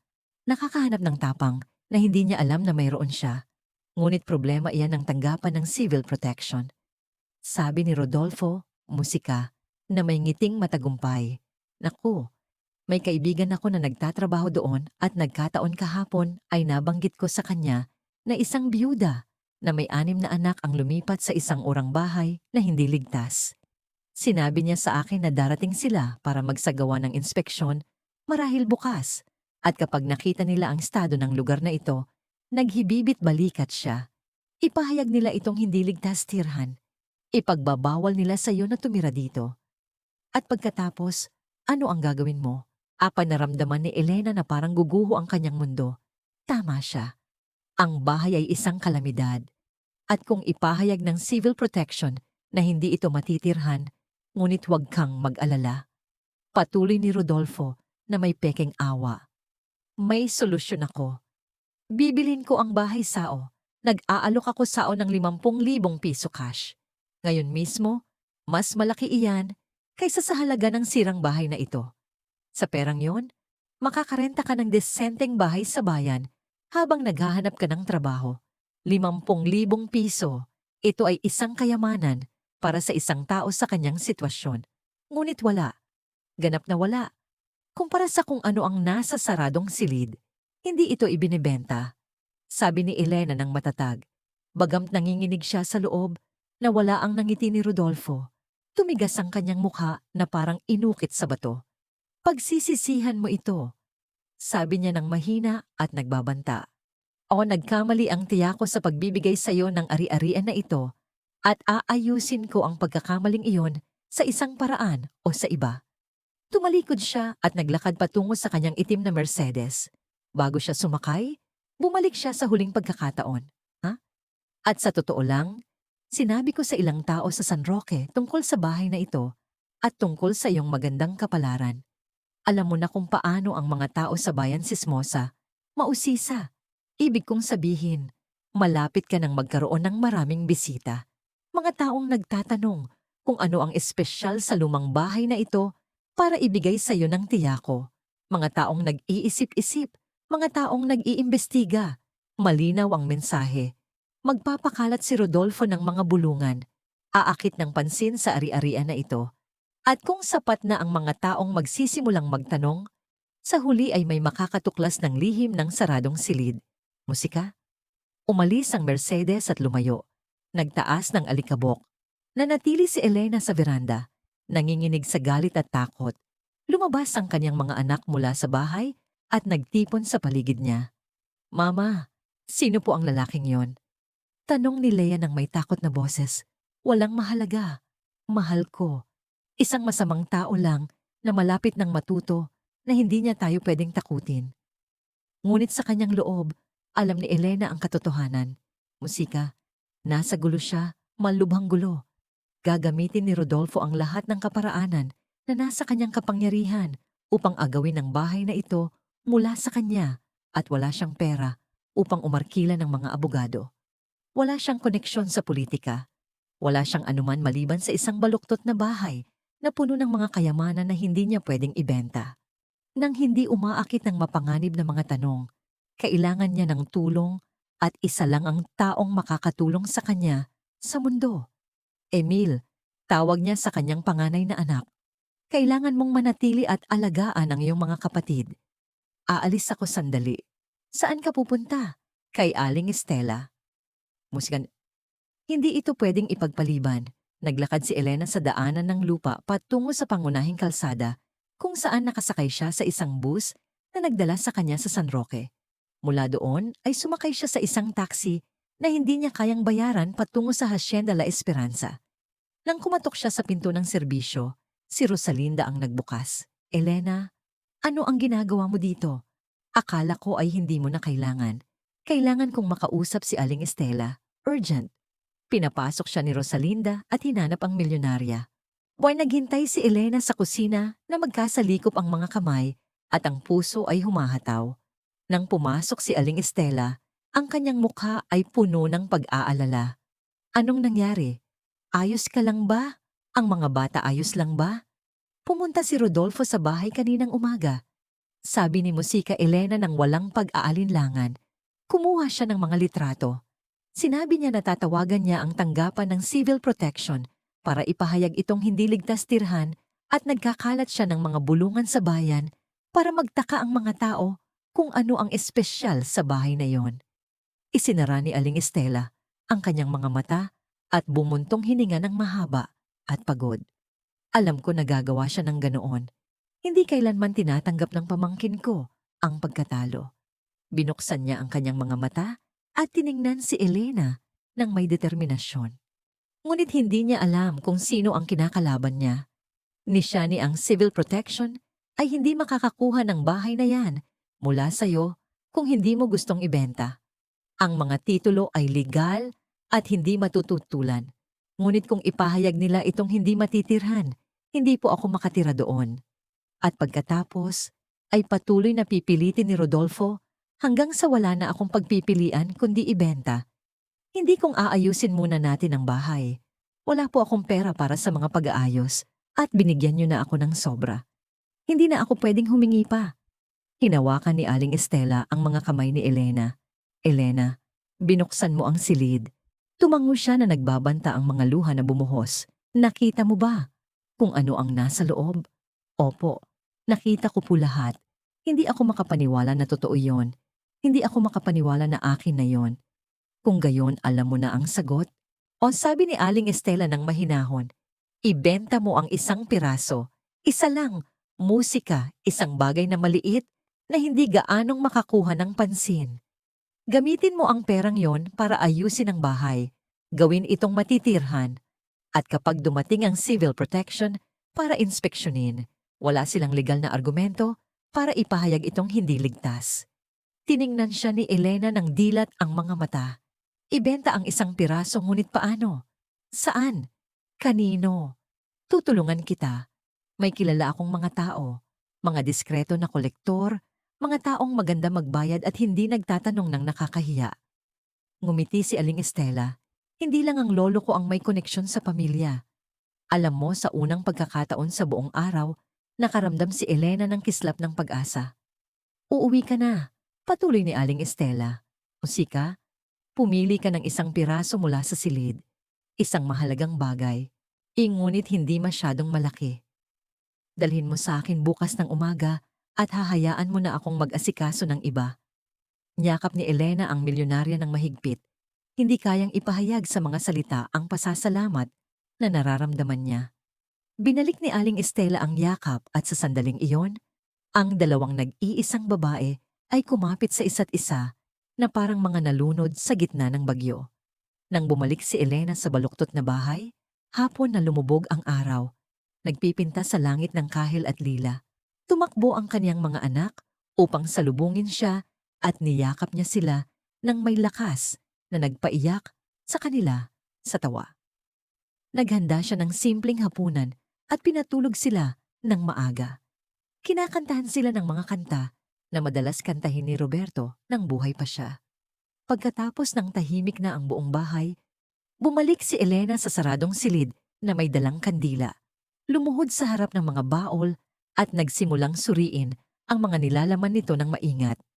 Naghahanap ng isang bagay na pwedeng ibenta nang hindi nararamdaman na nilalapastangan niya ang regalo ni Aling Estela. Sa wakas, sa ilalim ng pangalawang baol, nakita niya ang isang kwintas. Napakaganda nito, ngunit hindi masyadong magarbo. Isang manipis na gintong kwintas na may hugis itlog na medalyon na naglalaman ng maliit na retrato ng isang dalaga. Ang pagkakayari ay napakaganda. Halatang luma marahil mula sa simula ng 19 na siglo. Mahalaga, ngunit hindi kasing mahalaga ng mga bar ng pilak o ng mga kolonyal na pinta. Musika. Hinawakan ito ni Elena sa ilaw ng kandila. Hinahangaan ang mga detalye ng medalyon. Pagkatapos ay maingat niya itong inilagay sa kanyang bulsa. Bukas magsisimula siyang baguhin ang kanyang kapalaran. Ngunit habang isinasara niya ang pinto ng silid at naglalakad pabalik sa sala, hindi niya nakita ang figura na nagmamasid sa bahay mula sa mga puno sa kabilang panig ng daan. Hindi niya nakita ang kislap ng binocular na sumasalamin sa ilaw ng buwan. Hindi niya narinig ang pag-click ng kamera na kumukuha ng litrato sa dilim. Hindi nag-iisa si Rodolfo Montejo sa bagay na ito. Umupa siya ng isang tao. Musika, isang taong magbabantay sa bahay na yon araw at gabi. Isang taong magre-report ng bawat kilos ni Elena. Bawat pagpasok, bawat paglabas, bawat bisita, at kapag sa wakas ay natuklasan nila kung anong lihim ang tinatago ng baluktot na bahay na yon. Kapag sa wakas ay naintindihan nila kung bakit ito ibinigay ni Aling Estela sa isang simpleng katulong. Ang tunay na digmaan ay magsisimula pa lamang. Martes ay sumikat na may malinaw na langit na nangako ng matinding init. Nagising si Elena bago mag-umaga. Naligo sa abot ng makakaya niya gamit ang malamig na tubig mula sa kinakalawang na gripo sa banyo at nagbihis ng kanyang pinakapresentableng damit. Ang lumang kwintas ay nakalagay sa isang maliit na tela sa loob ng kanyang bulsa. Mas mabigat dahil sa kahulugan nito kaysa sa laki nito. Iniwan niya si Emil na mag-alaga sa kanyang mga kapatid na may mahigpit na tagubilin. Huwag magbubukas ng pinto kanino man.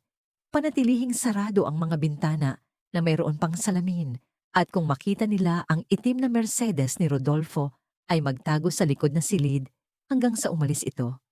Mama, tinatakot mo po ako. Sabi ni Emil na nakakunot ang noo. Siya ay 114 na taong gulang.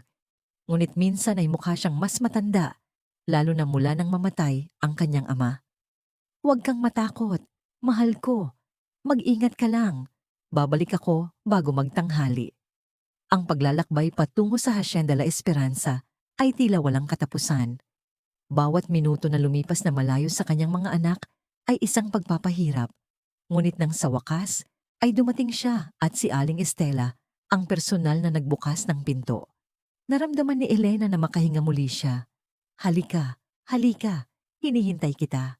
Sa pribadong opisina ni Aling Estela, inilabas ni Elena ang kwintas ng may nanginginig na mga kamay. Sinuri ito ng milyonarya sa ilaw ng bintana. Iniikot ang medalyon sa pagitan ng kanyang mga daliri ng may eksperto na pag-iingat. Napakaganda nito. Huling bahagi ng 1,800. Masasabi ko marahil mula sa Europa dinala sa Pilipinas noong panahon ng Kastila. Tumingala siya kay Elena. Tama ang pinili mo. Mahalaga ito, ngunit hindi gaanong bihirang makakuha ng masyadong pansin. Ginang, magkano po sa tingin niyo ang halaga nito? Sa bukas na pamilihan na may mga sertipiko ng pagiging tunay at pinagmulan, maaring nagkakahalaga ito ng 200 hanggang 300,000 piso, ngunit hindi tayo pupunta sa bukas na pamilihan. Muling binalot ni Aling Estela ang kwintas sa tela. May kaibigan ako sa Manila, si Mang Edmundo Sanchez. Isa siyang pribadong kolektor na napakadiskreto. Nakapagbenta na ako sa kanya noon. Hindi siya nagtatanong at nagbabayad ng cash. Kaya niyang bigyan tayo ng 100 at 50,000 piso para dito. Ngayon mismo, naramdaman ni Elena na halos lumuhod siya 100 at 50,000 piso. Ito ay mas maraming pera kaysa sa nakita niya sa buong buhay niya. Totoo po. Totoo. Ngunit kailangan nating umalis ngayon. Musika. Si Mang Edmundo ay nasa kanyang opisina hanggang 2:00 ng hapon. Pagkatapos ay pupunta siya sa Cebu. Kung gusto nating gawin ito ngayon, kailangan nating umalis na. Ang paglalakbay patungong Manila ay tumagal ng mahigit 1 oras. Imininaneho ni Aling Estela ang kanyang SUV nang may kumpiyansa sa expressway, habang nakatingin si Elena sa bintana nang hindi talaga nakikita ang tanawin. Ang kanyang isipan ay nasa baluktot na bahay musika sa kanyang mga anak, sa lalaking inupahan ni Rodolfo upang bantayan sila. Dumating sila sa isang eleganteng residential area na may malalaking bahay na protektado ng matataas na pader at dekuryenteng gate. Huminto si Aling Estela sa harap ng isang modernong gusali na may 3 palapag, puro salamin at bakal. Sinuri ng isang security guard ang kanilang mga identification bago sila pinapasok. Si Mang Edmundo Sanchez ay isang lalaki na halos 6 sa taong gulang, payat at elegante na may puting-puting buhok at salamin na may gintong frame. Ang kanyang opisina ay mukhang mas museo kaysa isang lugar ng trabaho. Ang mga dingding ay puno ng kolonyal na pinta, mga display cabinet na puno ng mga lumang eskultura, mga mesa na gawa sa kahoy na puno ng bihirang libro. Mahal kong Estela, anong saya na makita ka.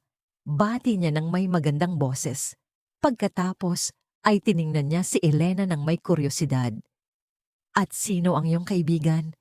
Isang taong nangangailangan ng iyong diskresyon, Mang Edmundo. Tulad ng dati, tumango ang kolektor ng may pag-unawa. Ipinakita ni Aling Estela sa kanya ang kwintas. Sinuri ito ni Mang Edmundo gamit ang magnifying glass ng alahero sa loob ng ilang minuto na tila mga oras. Sa wakas, ngumiti siya. 19 nililinis ang lalamunan na siglo. 18 karat na ginto ang maliit na retrato ay gawa ng isang maestro, marahil Francis. Ang pamamaraan ay walang kapintasan. Tumingala siya. Maaari akong mag-alok sa iyo ng 100 at 50,000 piso cash. Ngayon mismo, halos hindi makapaniwala si Elena sa nangyayari. Napakadali, napakabilis. Hindi niyo po ba kailangan ng mga papeles, dokumento? Ngumiti si Mang Edmundo ng may kabaitan. Musika. Mahal ko sa aking linya ng trabaho, minsan mas mainam na huwag masyadong imbestigahan ang pinagmulan. Nagtitiwala ako sa pagpapasya ni Estela. Kung sinabi niya na lihitin mo ito, sapat na yon para sa akin. Musika. 20 minuto pagkatapos, lumabas si Elena sa opisina na may daladalang sobre ng Manila na puno ng mga 500 at 1,000 piso papel, 100 at 50,000 piso, isang bigat na pisikal. Ngunit simboliko rin ang bigat ng pag-asa. Sa paglalakbay pabalik, binigyan siya ni Aling Estela ng praktikal na payo. Hanapin mo si Mang Aurelio Manalo. Siya ang batikang mason sa San Roque, ang pinakamahusay sa rehiyon. Sabihin mo na ako ang nagpadala sa iyo. Kaya niyang ayusin ang iyong bahay sa loob ng 2 linggo kung mabilis kang magtrabaho. Gamitin mo ang OT 000 para sa mga pag-aayos. Itabi mo ang natitira para sa mga emerensya at para sa iyong mga anak. At kung susubukan ni Rodolfo na pigilin ang mga gawain, hindi niya kaya. Iyan. Ngunit magtrabaho ka ng mabilis, Elena. Napakabilis. Nang bumalik si Elena sa baluktot na bahay, halos 3:00 ng hapon, tumakbo ang kanyang mga anak upang salubungin siya at niyakap niya sila ng may lakas na nagpaiyak sa kanila sa tawa. Naghanda siya ng simpleng hapunan at ipinaliwanag sa kanila na aayusin nila ang bahay. Totoo ba, Mama? Tanong ni Leia na may kumikinang na mga mata. Magkakaroon ba ito ng kuryente at mainit na tubig? Oo, mahal ko. Lahat ng kailangan natin. Nang hapong iyon, naglakad si Elena patungo sa bayan at natagpuan si Mang Aurelio, manalo sa kanyang pagawaan. Isang lalaki na halos taong gulang na may malalaking kamay at mukha na pinatigas ng araw. Nang banggitin niya ang pangalan ni Aling Estela, umayos ng tayo si Mang Aurelio nang may paggalang. Kung si Aling Estela ang nagpadala, kung gayon ay magtatrabaho ako para sa kailan tayo magsisimula? Bukas. At kailangan kong magtrabaho ka ng mabilis. Napakabilis. Dumating si Mang Aurel Miyerkules ng umaga, nang bukang liwayway na may grupo ng 5 lalaki. Agad silang nagsimula. Pinatibay ang pangunahing biga ng bubong. Inayos ang mga lamat sa dingding gamit ang bagong semento. Pinalitan ng mga basag na bintana. Nag-install ng kuryente sa tulong ng isang elektrisyan ng bayan. Musika. Kinonekta ang tubo ng tubig. Nilinis at binarnisan ang sahig na kahoy. Ang bahay ay naging abala sa gawain. Tumutulong ang mga bata sa pagdadala ng mga kasangkapan at pagwawalis ng almurol. Nagluto si Elena ng maraming pagkain para sa mga manggagawa at sinuri ang bawat detalye. At si Mang Aurelio, na tumutupad sa kanyang salita, ay nagtrabaho mula pagsikat ng araw hanggang paglubog ng walang pahinga. Ngunit ng hapon nang pumunta si Elena sa bayan upang bumili ng mas maraming probisyon, narinig niya ang mga bulungan. Pinag-uusapan siya ng mga tsismosa sa palengke. Sabi nila, nakahanap daw siya ng nakatagong pera sa bahay na yon. Hindi. Narinig ko na binibigyan siya ni Aling Estela ng mas maraming pera ng patago. At kung may mahalagang bagay doon, bakit naman niya ibibigay ang bahay? Naghigpit ang mga ngipin ni Elena at nagpatuloy sa paglalakad. Ang mga bulungan na ipinakalat ni Rodolfo ay lumalaki na parang masamang damo. Ngunit wala siyang magagawa, kundi tapusin ang mga pag-aayos ng mabilis hanggat maaari. Biyernes ay dumating ang balita na kinatatakutan ni Elena. Tinawagan siya ni Mang Aurelio habang siya ay nasa kusina. Naghahanda ng tanghalian. Ginang Elena, may mga lalaki sa labas. Musika. Sabi nila ay mula sila sa tanggapan ng Civil Protection. Ang puso ni Elena ay sumigla sa sakit.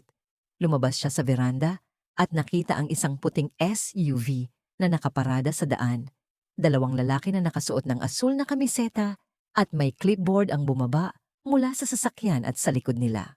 Sa kaniyang itim na Mercedes ay si Rodolfo Montejo na may ngiti ng kasiyahan. Magandang umaga, sabi ng isa sa mga inspektor, isang malaki at matipunong lalaki na halos 4 na taong gulang. Ako si Anger Reyes mula sa tanggapan ng Civil Protection. Nakatanggap kami ng ulat na ang estrukturang ito ay hindi ligtas.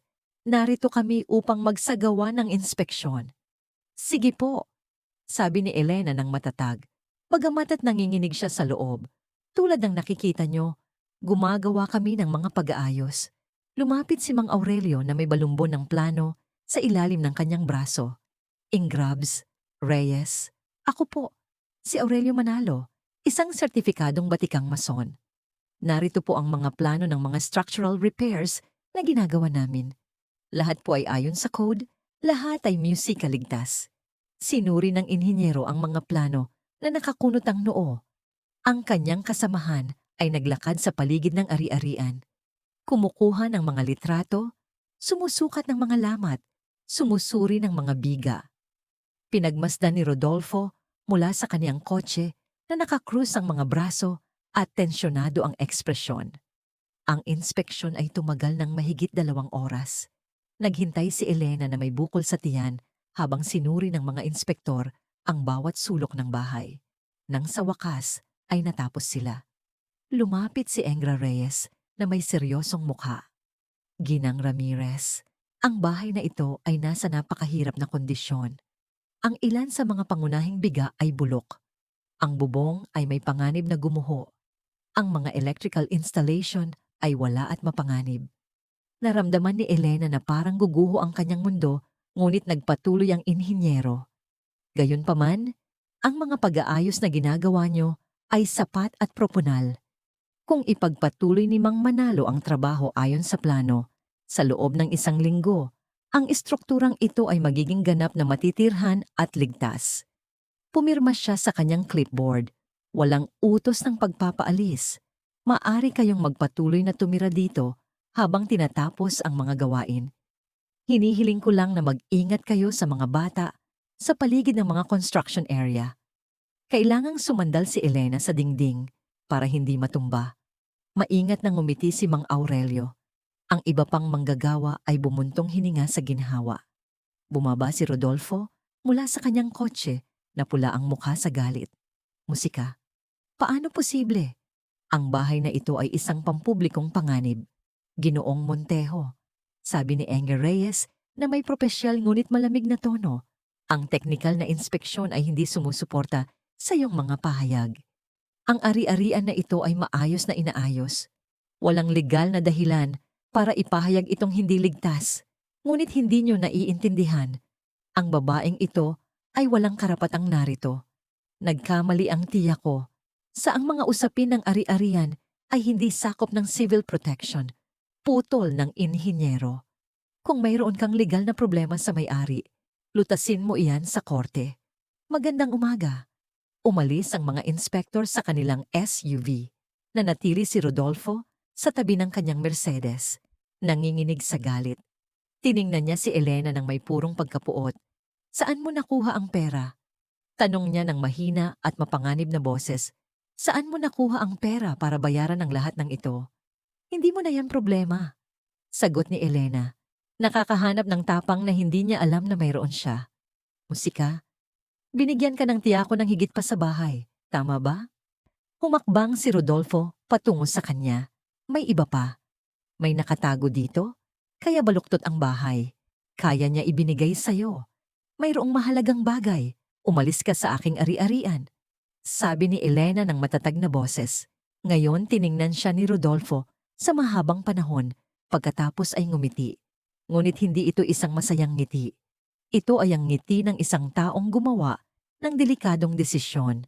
Hindi ito matatapos dito, bulong niya. Kung binigyan ka ng tiya ko ng higit pa sa bahay na ito, matutuklasan ko yan. At kapag ginawa ko yan, hindi niya tinapos ang pangungusap. Sumakay lang siya sa kanyang kotse at umalis ng napakabilis. Lumapit si Mang Aurelio kay Elena at inilagay ang isang malaki at nakakapanatag na kamay sa kanyang balikat. Delikado ang lalaking iyan, Ginang. Mag-ingat ka. Ang mga sumunod na araw ay lumipas sa suliranin sa trabaho. Si Mang Aurelio at ang kanyang grupo ay nagtrabaho mula pagsikat ng araw hanggang paglubog. Nagbago ang bahay sa harap ng mga mata ni Elena. Ang mga dingding ay pinatibay at pinintahan ng mainit na puti. Ang bubong ay ganap na inayos gamit ang bagong tisa. Ang mga bintana ay meron ng kumikinang na salamin at matibay na kahoy na frame. Ang kuryente ay nagbibigay liwanag sa bawat sulok. Ang mainit na tubig ay umaagos sa mga bagong tubo. Ngunit ang pinakakahanga-hanga ay ang pagkakatagilid. Nag-install si Mang Aurelio ng structural support na nagpatagilid sa bahay ng hindi gaanong baluktot. Bagamat siyempre ay hindi ito magiging ganap na tuwid nang walang ganap na rekonstruksyon. Gayunpaman ito ay ligtas. Matitirhan ito ay isang tahanan.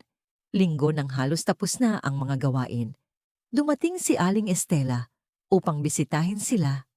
Nilakad niya ang bahay ng may luha sa kanyang mga mata. Ipagmamalaki ito ng aking lolo, bulong niya. Binalik mo ang buhay sa lugar na ito. Nang gabing iyon pagkatapos na umalis si Aling Estela, pinatulog ni Elena ang kanyang mga anak sa kanilang mga bagong pintang silid na may mga bagong kama na binili niya gamit ang bahagi ng natitirang pera. Nakatulog ang mga bata na nakangiti. Pagod ngunit masaya. Umupo si Elena sa beranda ngayon ay naayos na at matatag na katingin sa mga bituin. Sa unang pagkakataon sa mahabang panahon, nakaramdam siya ng kapayapaan. Nagtagumpay sila laban sa lahat ng pagsubok. Laban sa mga banta ni Rodolfo, laban sa mga bulungan ng bayan. Binago, nililinis ang lalamunan nila ang baluktot na bahay na ito sa isang tahanan. Ngunit sandali lang ang kapayapaan. 3:00 ng umaga, nagising si Elena sa isang kakaibang tunog. Isang kaluskos. Ngunit hindi ito ang normal na kaluskos ng isang lumang bahay na nag-aayos. Ito ay ang kaluskos ng isang taong naglalakad ng maingat. Sinusubukang hindi gumawa ng ingay. Tumayo siya nang hindi nagbubukas ng ilaw at naglakad ng nakayapak patungo sa sala. Ang ilaw ng buwan ay pumapasok sa mga bagong bintana. Lumilikha ng mahahabang anino sa sahig. Lahat ay tila normal. Marahil ay imahinasyon lang niya. Pagkatapos, ay nakarinig siya ng isa pang tunog. Ito ay nanggagaling sa labas, sa silangang bahagi ng bahay, sa gilid kung saan nakasara ang silid. Tumakbo si Elena patungo sa pinakamalapit na bintana at tumingin sa labas. Ang nakita niya ay nagpalamig sa kanyang dugo. May isang lalaki sa labas na nakasuot ng itim na may maliit na flashlight. Sinusuri niya ang labas na dingding ng saradong silid. Hinahawakan ito ng kanyang mga kamay. Sumusukat ng isang bagay gamit ang metro at sa tabi niya sa dilim ay si Rodolfo Montejo. Naghahanap sila ng isang bagay. Sinusubukan nilang intindihin kung bakit masyadong nakatagilid ang gilid na yon ng bahay. Malapit na nilang matuklasan ang lihim ng silid at si Elena. Mag-isa sa dilim ng kanyang bahay, kasama ang kanyang 6 na anak na tulog at walang depensa. Alam niya na ang tunay na digmaan ay nagsimula pa lamang dahil kung matuklasan ni Rodolfo kung ano ang nasa silid na yon, kung naintindihan niya ang tunay na halaga ng ibinigay ng kanyang tiya, hindi siya titigil sa anuman upang agawin ito mula sa kanya. Musika. Walang-wala. Pinagmasdan ni Elena mula sa madilim na bintana kung paano sinuri ni Rodolfo at ng lalaking nakaitim ang labas na dingding ng silid. Ang kanilang mga kamay ay gumagalaw sa lumang adobe, naghahanap ng mga senyales. Sinusukat ang lalim ng pagkakatagilid. Kinuha ng lalaki ang isang bagay na parang portable metal detector at dahan-dahan itong ipinasa sa dingding. Ang aparato ay naglabas ng tuloy-tuloy na tunog. Ngumiti si Rodolfo sa dilim. Ito ay ang ngiti ng isang mandaragit na kakahanap lang ng kanyang biktima. Umatras si Elena mula sa bintana na humahataw ang puso sa kanyang dibdib. Kailangan niyang gumawa ng isang bagay. Ngunit musika ano? Kung lalabas siya upang harapin sila, maaari silang maging marahas. Kung tatawagan niya ang pulisya, pagdating nila ay nakalayo na sila. At ang pinakamasama sa lahat ngayon ay alam na ni Rodolfo. Marahil ay hindi niya naiintindihan kung ano mismo ang nasa silid. Ngunit alam niya na mayroong isang bagay na metaliko, isang bagay na mabigat, isang bagay na mahalaga. Tumakbo siya sa telepono na kanilang ininstall gamit ang bagong linya ng kuryente at dinyal ang numero ng Hacienda La Esperanza. Nagring ito ng 4 na beses. La-6. Sa wakas ang inaantok na boses ni Aling Estelia ang sumagot. Hello Aling Estelia, ako po si Elena. Nandito po si Rodolfo. Nasa labas po siya ng bahay kasama ang isang tao. Mayroon silang metal detector. Iniimbestigahan nila ang silid. Alam nilang mayroon. Ang katahimikan sa kabilang linya ay tumagal lamang ng 1 segundo, ngunit tila isang kawalang hanggan. Huwag kang lumabas. Isara mo lahat ng pinto. Pupunta ako diyan ngayon din at magdadala ako ng tulong. Naputol ang linya. Ibinalik ni Elena ang telepono, nanginginig ang mga kamay at tumakbo upang suriin na lahat ng pinto ay nakasara. Pagkatapos ay pumunta siya sa mga silid ng kanyang mga anak. Musika. Gising si Emil nakaupo sa kanyang kama na may takot na mga mata. Mama, may narinig po akong ingay sa labas. Alam ko, mahal ko, manatili ka rito kasama ang iyong mga kapatid. Huwag kayong lalabas sa anumang dahilan. Naiintindihan. Tumango si Emil, ngunit nakita ni Elena ang takot sa kanyang mga mata. Napakabata pa niya. Masyadong bata para maranasan ang ganitong uri ng banta. Musika. Bumalik siya sa sala sa sandaling narinig niya ang katok sa pangunahing pinto. Malakas, autoritaryan, hindi kaibigan. Elena, buksan mo ang pinto. Alam kong gising ka. Boses iyon ni Rodolfo, ngunit may kakaiba rito. Wala nang pagpapanggap ng kagandahang loob. Wala nang maskara. Purong galit at kasakiman lang.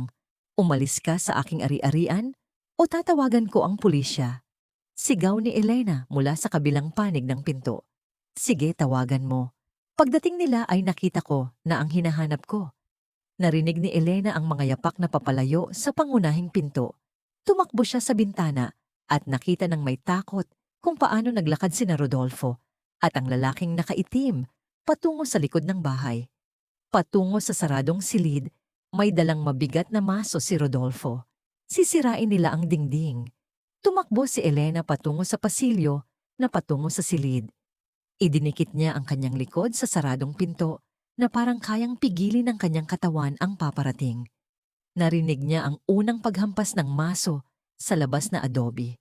Pagkatapos ang pangalawa, pagkatapos ang pangatlo, bawat paghampas ay nagpanginginig sa buong bahay.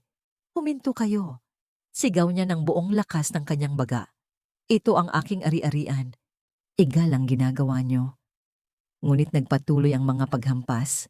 Ang lumang adobe ay nagsimulang gumuho. Naririnig ni Elena ang mga piraso na nahuhulog sa labas na lupa. Malapit na silang gumawa ng butas sa dingding. Malapit na nilang makita kung ano ang nasa loob. Pagkatapos bilang tugon sa isang desperadong panalangin, narinig niya ang tunog ng mga sasakyan na mabilis na papalapit sa daanan ng lupa. Maraming sasakyan. Tumakbo siya sa harap na bintana at nakita ang 3 SUV na pumapasok sa ari-arian na may nakabukas na mga ilaw. Ang una ay ang puting SUV ni Aling Estela. Ang iba pang 2 ay mga patrol ng pulisya ng San Roque. Bumaba si Aling Estela mula sa kanyang sasakyan na sinundan ng 4 na unipormadong opisyal at isang lalaking nakasuit na nakilala ni Elena. Siya si Komandante Alcantara, ang hepe ng pulisya ng munisipyo. Ang mga paghampas sa likod na dingding ay biglang huminto. Lumabas si Elena ng bahay at natagpuan si Rodolfo at ang lalaking nakaitim na nakatayo sa tabi ng isang butas na kasing laki ng bola ng football sa dingding na adobe. Hawak pa rin ni Rodolfo ang maso. Maputla ang kanyang mukha sa ilaw ng mga flashlight ng pulisya. Opisyal, arestuhin niyo ang mga lalaking ito. Sigaw ni Elena na may nanginginig na daliri. Sinisira nila ang aking ari-arian. Lumapit si Komandante Alcantara na may matigas na ekspresyon. Tiningnan niya ang butas sa dingding pagkatapos si Rodolfo. Pagkatapos ang lalaking nakaitim na sinusubukang umatras patungo sa mga anino. Rodolfo Montejo, sabi ng komandante na may boses na hindi na matututulan. Arestado ka sa kasong paninira ng pribadong ari-arian at ilegal na pagpasok. May karapatan ka sa sandali. O putol ni Rodolfo na may desperadong boses. Hindi niyo naiintindihan. Ang babaeng ito ay mayroong bagay na pag-aari ng aking pamilya. Ibinigay sa kanya ng tiyako ng ilegal. May kayamanan na nakatago sa bahay na iyan. Anong kayamanan? Tanong ni Komandante Alcantara na may dudang tono. Anong uri ng kayamanan? Itinuro ni Rodolfo ang butas sa dingding. Musika. Nasa loob. Kinumpirma ito ng metal detector. May ginto, pilak, mahahalagang bagay. Itinago yan ng lolo ko doon dekada na ang nakalipas. At ngayon ang babaeng ito, musika. Ang nasa bahay na yan putol ng matatag na boses ni Aling Estela na lumalapit sa grupo ay legal na pag-aari ni Elena Ramirez. Ang mga titulo na pinirmahan namin ay malinaw na kasama ang kumpletong nilalaman ng ari-arian. Anumang bagay sa loob ng bahay na yan ay sa kanya, ayon sa legal na karapatan. Musika. Ngunit tiya, iyan ang mana ng pamilya. Hindi mo lang basta-basta ibibigay sa isang estranghero. Kaya kong gawin ang gusto ko sa aking mga ari-arian, Rodolfo. At ginawa ko, humarap si Aling Estela sa komandante. Mayroon akong certified copies ng mga titulo rito. Lahat ay ginawa ng legal sa harap ng notaryo. Niligtas ng babaeng ito ang buhay ng aking apo. Ibinigay ko sa kanya ang bahay at lahat ng nilalaman nito bilang tanda ng pasasalamat. Walang legal na karapatan ng pamangkin ko sa anuman dito. Sinuri ng komandante ang mga dokumento na ibinigay ni Aling Estela sa kanya. Pagkatapos ay tiningnan niya si Rodolfo nang may pagkasuklam. Ginoong Montejo, Maayos ang mga dokumento. Wala kang karapatan sa ari-arian na ito o sa nilalaman nito. Ang ginawa mo ngayong gabi ay isang malubhang krimen. Nagbigay siya ng senya sa kanyang mga opisyal. Arestuhin niyo siya. Hindi. Sandali. Sigaw ni Rodolfo habang lumalapit ang mga opisyal. Kaya kong magbayad. Kaya kong ngunit nasa pulsuhan na niya ang posas. Arestado rin ang lalaking nakaitim. Dinala sila patungo sa mga patrol habang sumisigaw si Rodolfo ng mga banta at sumpa na nawala sa gabi. Nang lumayo ang mga patrol kasama ang kanilang mga preso, katahimikan lang ang nanatili. Bumagsak si Elena sa basang damuhan. Nanginginig mula ulo hanggang paa. Napakabilis ng lahat. Napakalapit ng lahat sa kalamidad. Lumuhod si Aling Estela sa tabi niya at mahigpit siyang niyakap. Tapos na. Natapos na. Ligtas ka na. Paano kung bumalik siya? Paano kung umarkila siya ng mas maraming tao? Paano kung hindi na siya babalik? Sabi ni Aling Estela nang may ganap na katiyakan. May utang sa akin ng ilang pabor si Komandante Alcantara. Si Rodolfo ay mananatili sa kulungan nang hindi bababa sa 1 buwan para dito at kapag lumabas siya ay magkakaroon siya ng restraining order na magpipigil sa kanya na lumapit sa ari-arian na ito ng mas mababa sa 500 metro. Bukod pa rito, isang maliit na ngiti ang lumitaw sa kanyang pagod na mukha. Kakausapin ko ang aking abogado bukas. Babaguhin ko ang aking testamento. Lahat ng mayroon ako, ang lahat ng aking kayamanan ay mapupunta sa mga institusyon ng kawanggawa kapag ako ay namatay.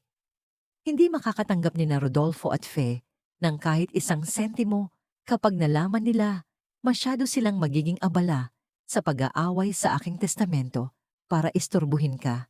Tiningnan ni Elena ang milyonarya na umaagos ang luha sa kanyang mga pisngi. Bakit niyo po ginagawa ang lahat ng ito para sa akin?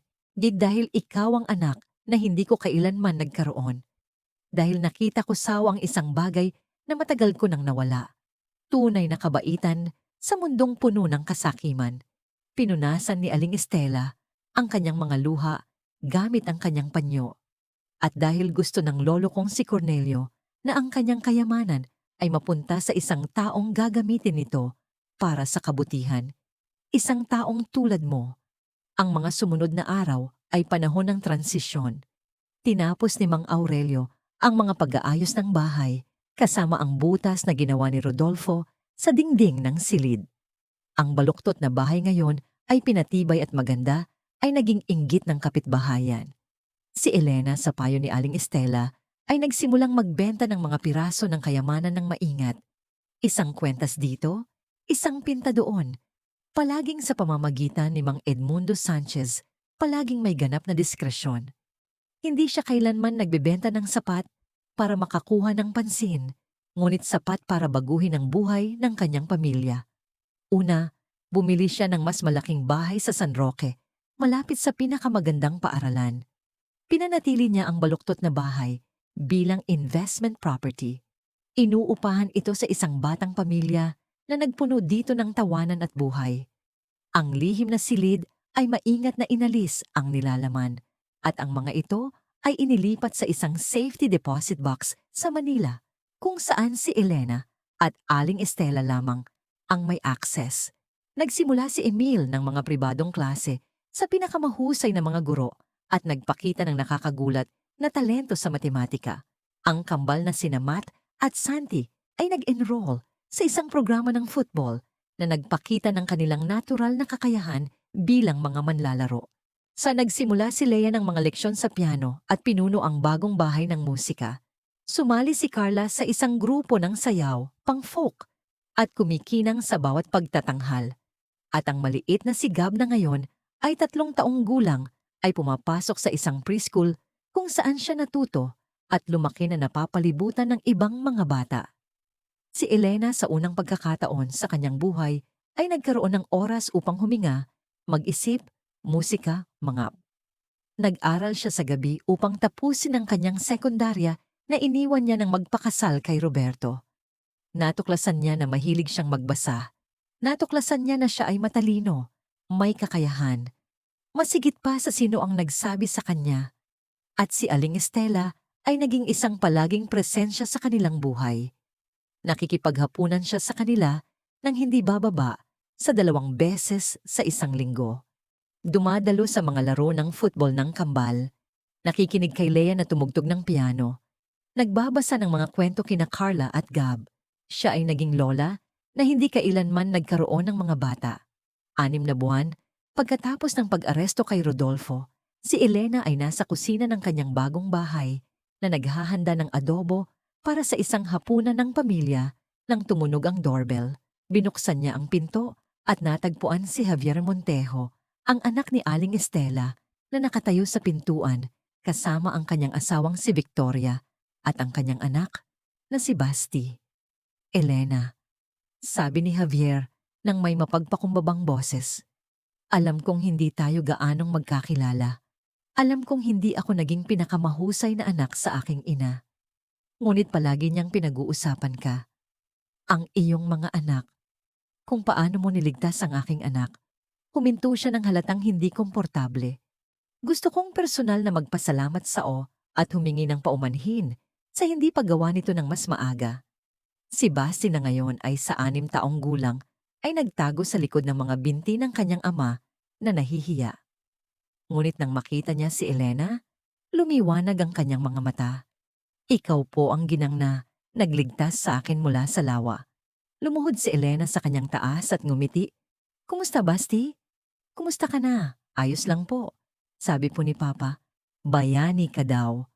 Sabi po niya, kung wala ka, ako ay hindi tinapos ng bata. Ang pangungusap, ngunit napuno ng luha ang kanyang maliliit na mata.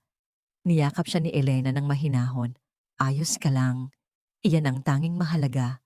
And gabing iyon, maingay at magulo ang hapunan at perpekto. Naglalaro ang mga anak ni Elena at si Basti sa hardin. Musika, nag-uusap sina Javier at Victoria kay Aling Estela tungkol sa paglipat pabalik sa San Roque upang mas malapit sa kanya. Tiningnan ni Elena ang eksena mula sa kusina na puno ang kanyang puso na akala niya ay sasabog. Ano ang iniisip mo? Tanong ni Aling Estela na lumitaw sa tabi niya na may 2 tasa ng kape. Iisip ko po si Roberto. Sabi ni Elena ng may katapatan. Sana ay narito siya upang makita ito, upang makita ang aming mga anak na masaya, malusog, may kinabukasan, upang malaman na lahat ay nagtagumpay sa huli. Alam niya, sabi ni Aling Estela ng mahinahon, nasaan man siya, alam niya at ipinagmamalaki ka niya. 1 taon pagkatapos matanggap ang baluktot na bahay, nakaupo si Elena sa veranda ng kanyang orihinal na tahanan, isang hapon ng linggo. Hoy, ang bahay ay ganap na naibalik, at ngayon ang pamilyang umuupa dito ay inaalagaan ito ng may pagmamahal. Madalas bisitahin ito ni Elena para lang maalala. Dumating si Aling Estela sa kanyang puting SUV at umupo sa tabi niya sa inayos na hagdan. Alam mo ba ang sinabi sa akin ng lolo kong si Cornelio bago siya mamatay? Tanong ng milyonarya ng bigla. Ako ay 12 taong gulang. Nasa kanyang kama siya na napakasakit. Ngunit hinawakan niya ang aking kamay at sinabi, Estela, ang pera ay papel at metal lamang. Nililinis ang lalamunan. Ang mahalaga ay kung ano ang gagawin mo dito. Gamitin mo ito upang protektahan ang karapat-dapat, upang bigyan ng mga oportunidad ang may mabuting puso. Ngunit malas, yan ang tanging paraan upang ang pera ay magkaroon ng tunay na halaga. Tiningnan ni Aling Estela si Elena na may luha sa kanyang kulay abong mata. Sa loob ng mga dekada ay hindi ko naintindihan kung ano ang ibig niyang sabihin. Itinago ko ang kanyang kayamanan sa silid na ito sa takot na mapunta sa maling mga kamay. Ngunit nang makita kitang lumukso sa lawan nang hindi nag-iisip, nang makita ko ang iyong dalisay na puso at ang iyong katapangan, sa wakas ay naintindihan ko ang ibig sabihin ng aking lolo. Hinawakan niya ang kamay ni Elena. Ikaw ang dahilan kung bakit niya itinago ang kayamanan na yon. Ikaw ang taong karapat-dapat na makahanap nito. Hindi nakapagsalita si Elena. Niyakap lang niya si Aling Estela at umiyak ng luha ng pasasalamat ng ginhawa ng purong kaligayahan. 3 taon pagkatapos, Si Emil ay tinanggap sa Universidad ng Pilipinas na may full scholarship para mag-aral ng engineering. Ang kambal ay naglalaro sa youth team ng isang propesyal na koponan ng football. Nagbibigay ng mga piano concert si Lea sa lungsod. Nanalo si Carla sa isang statal na paligsahan ng sayaw at si Gab na ngayon ay sila mataong gulang ay nagbabasa ng mga libro na halos hindi maintindihan ng mga 7 taong gulang. Natapos ni Elena ang kanyang sekundarya at nag-aaral ng pamamahala ng negosyo sa lokal na universidad. Musika, nagbukas siya ng isang maliit na foundation na tumutulong sa mga byuda sa mga sitwasyon na katulad ng kanyang naranasan. Nagbibigay ito ng trabaho, pagsasanay, emosyonal na suporta. Tinawag niya itong Cornelio Montejo Foundation bilang pagpaparangal sa lolo ni Aling Estela. At ang baluktot na bahay, ang tagilid na estrukturang yon na minsan ay parang malapit ng gumuho, ay naging isang alamat sa San Roque. Ikinukwento ng mga tao ang kwento ng mahirap na biuda na nakatanggap ng bahay na tila kakaiba, ngunit nagtatago ng isang milagro. Isang bahay na nakatagilid, hindi dahil sa sumpa, kundi dahil sa bigat ng pagmamahal at kabutihang loob ng isang lalaki na nagtago ng kanyang kayamanan para sa tamang tao. Isang tao na hindi niya kadugo, ngunit nagpakita ng puso na palagi niyang pinahahalagahan. Mapagpakumbaba, matapang mabait. Taon pagkatapos ng gabing iyon na nakita ni Elena ang kanyang asawa na mamatay sa paggawaan ng pagkakarpintero. Musika. Nakatayo siya sa harap ng baluktot na bahay kasama ang kanyang 6 na anak. Lahat ay nakasuot ng elegante. Nasa tabi niya si Aling Estela na ngayon ay 65 taong gulang, ngunit malakas pa rin at may dignidad. Mama, sabi ni Emil na ngayon ay 19 taong gulang at mas matangkad sa kanya. Handa ka na po ba? Musika. Tiningnan ni Elena ang bahay sa huling pagkakataon. Ang bahay na nakatagilid dahil sa bigat ng isang lihim. Ang bahay na nagbigay sa kanya ng ikalawang pagkakataon. Ang bahay na nagpabago sa kanyang buhay at sa buhay ng kanyang mga anak. Magpakailanman. Oo, sabi niya ng matatag na boses. Handam ako dahil ng hapong iyon. Gagawin ni Elena Ramirez ang isang bagay na hindi niya kailanman naisip na posible. Pupunta siya sa graduation ceremony ni Emil sa universidad. Makikita niya ang kanyang anak, ang anak ng namayapang karpintero at mahirap na biuda na tumanggap ng kanyang degree bilang inhinyero at pagkatapos ay maghahapunan sila sa isang eleganteng restaurant. Ang 8 sa kanila, nagdiriwang hindi lamang ang graduation kundi ang lahat ng pinagdaanan nila. Isang landas na nagsimula sa isang trahedya. Pinagpatuloy sa mga pagkapahiya at kahirapan, ngunit nakahanap ng pagtubos sa pinakasimple at pinakamalalim na gawa. Ang kabaitan. Ang kabaitan ng pagliligtas ng buhay nang walang hinihing kapalit. Ang kabaitan ng pagkilala sa kabaitang yon at paggantimpala. Ang kabaitan na dumadami at lumalawak na parang alon sa tubig, humahawak sa mga buhay. Nagbabago ng mga kapalaran, lumilikha ng mga milagro. Habang naglalakad sila, patungo sa bagong kotse na binili ni Elena gamit ang perang tapat na kinita mula sa kanyang trabaho at matalinong pamumuhunan. Hinawakan ni Gab ang kanyang kamay. Mama, totoo po ba na dati kaming mahirap? Lumuhod si Elena sa tabi ng kanyang bunsong anak at hinaplos ang kanyang buhok. Oo, mahal ko. Dati tayong mahirap. Ngunit hindi tayo naging miserable dahil palagi tayong may pagmamahal at ngayon ay meron tayong pagmamahal at mga oportunidad. Ngunit ang mahalaga, ang hindi mo kailanman dapat kalimutan ay ang pagmamahal ang nauna at ang baluktot na bahay. Tanong ng bata ng may kuryosidad, bakit po ito baluktot? Ngumiti si Elena habang nakatingin sa tagilid na estruktura na ngayon ay kumikinang sa ilalim ng sikat ng araw ng hapon. Dahil minsan ang pinakamahalagang bagay sa buhay ay napakabigat, napakahalaga na nagpatagilid sa lahat ng nasa paligid nito ng kaunti. Ngunit hindi iyan nangangahulugang sira na sila. Nangangahulugan lang yan na puno sila. Puno ng kasaysayan, ng pagmamahal, ng mga lihim na naghihintay na matuklasan ng tamang tao at ikaw ang tamang tao. Sabi nila, musika po. Sagot ni Elena na niyayakap ang kanyang anak. Ngunit naniniwala ako na ang tamang tao ay simpleng isang taong handang gawin ang tama kapag walang ibang gagawa. Isang taong nagpoprotekta sa kanyang mahal sa buhay dahil sa huli, ang iyong pinoprotektahan ng iyong buhay ay magpoprotekta sa iyo. At habang lumalayo ang kotse sa daanan ng lupa, iniiwan ang baluktot na bahay na nagpabago sa kanilang buhay magpakailanman. Alam ni Elena ng buong katiyakan na lahat ay sulit. Bawat luha, bawat pagkapahiya, bawat sandali ng takot at pagdududa dahil sa huli, ang kabaitan ay palaging nakakatagpo ng gantimpala. Hindi palagi kapag inaasahan natin, hindi palagi tulad ng inaakala natin. Ngunit palagi sa huli, ay ibinabalik sa iyo ng buhay ang iyong ibinigay.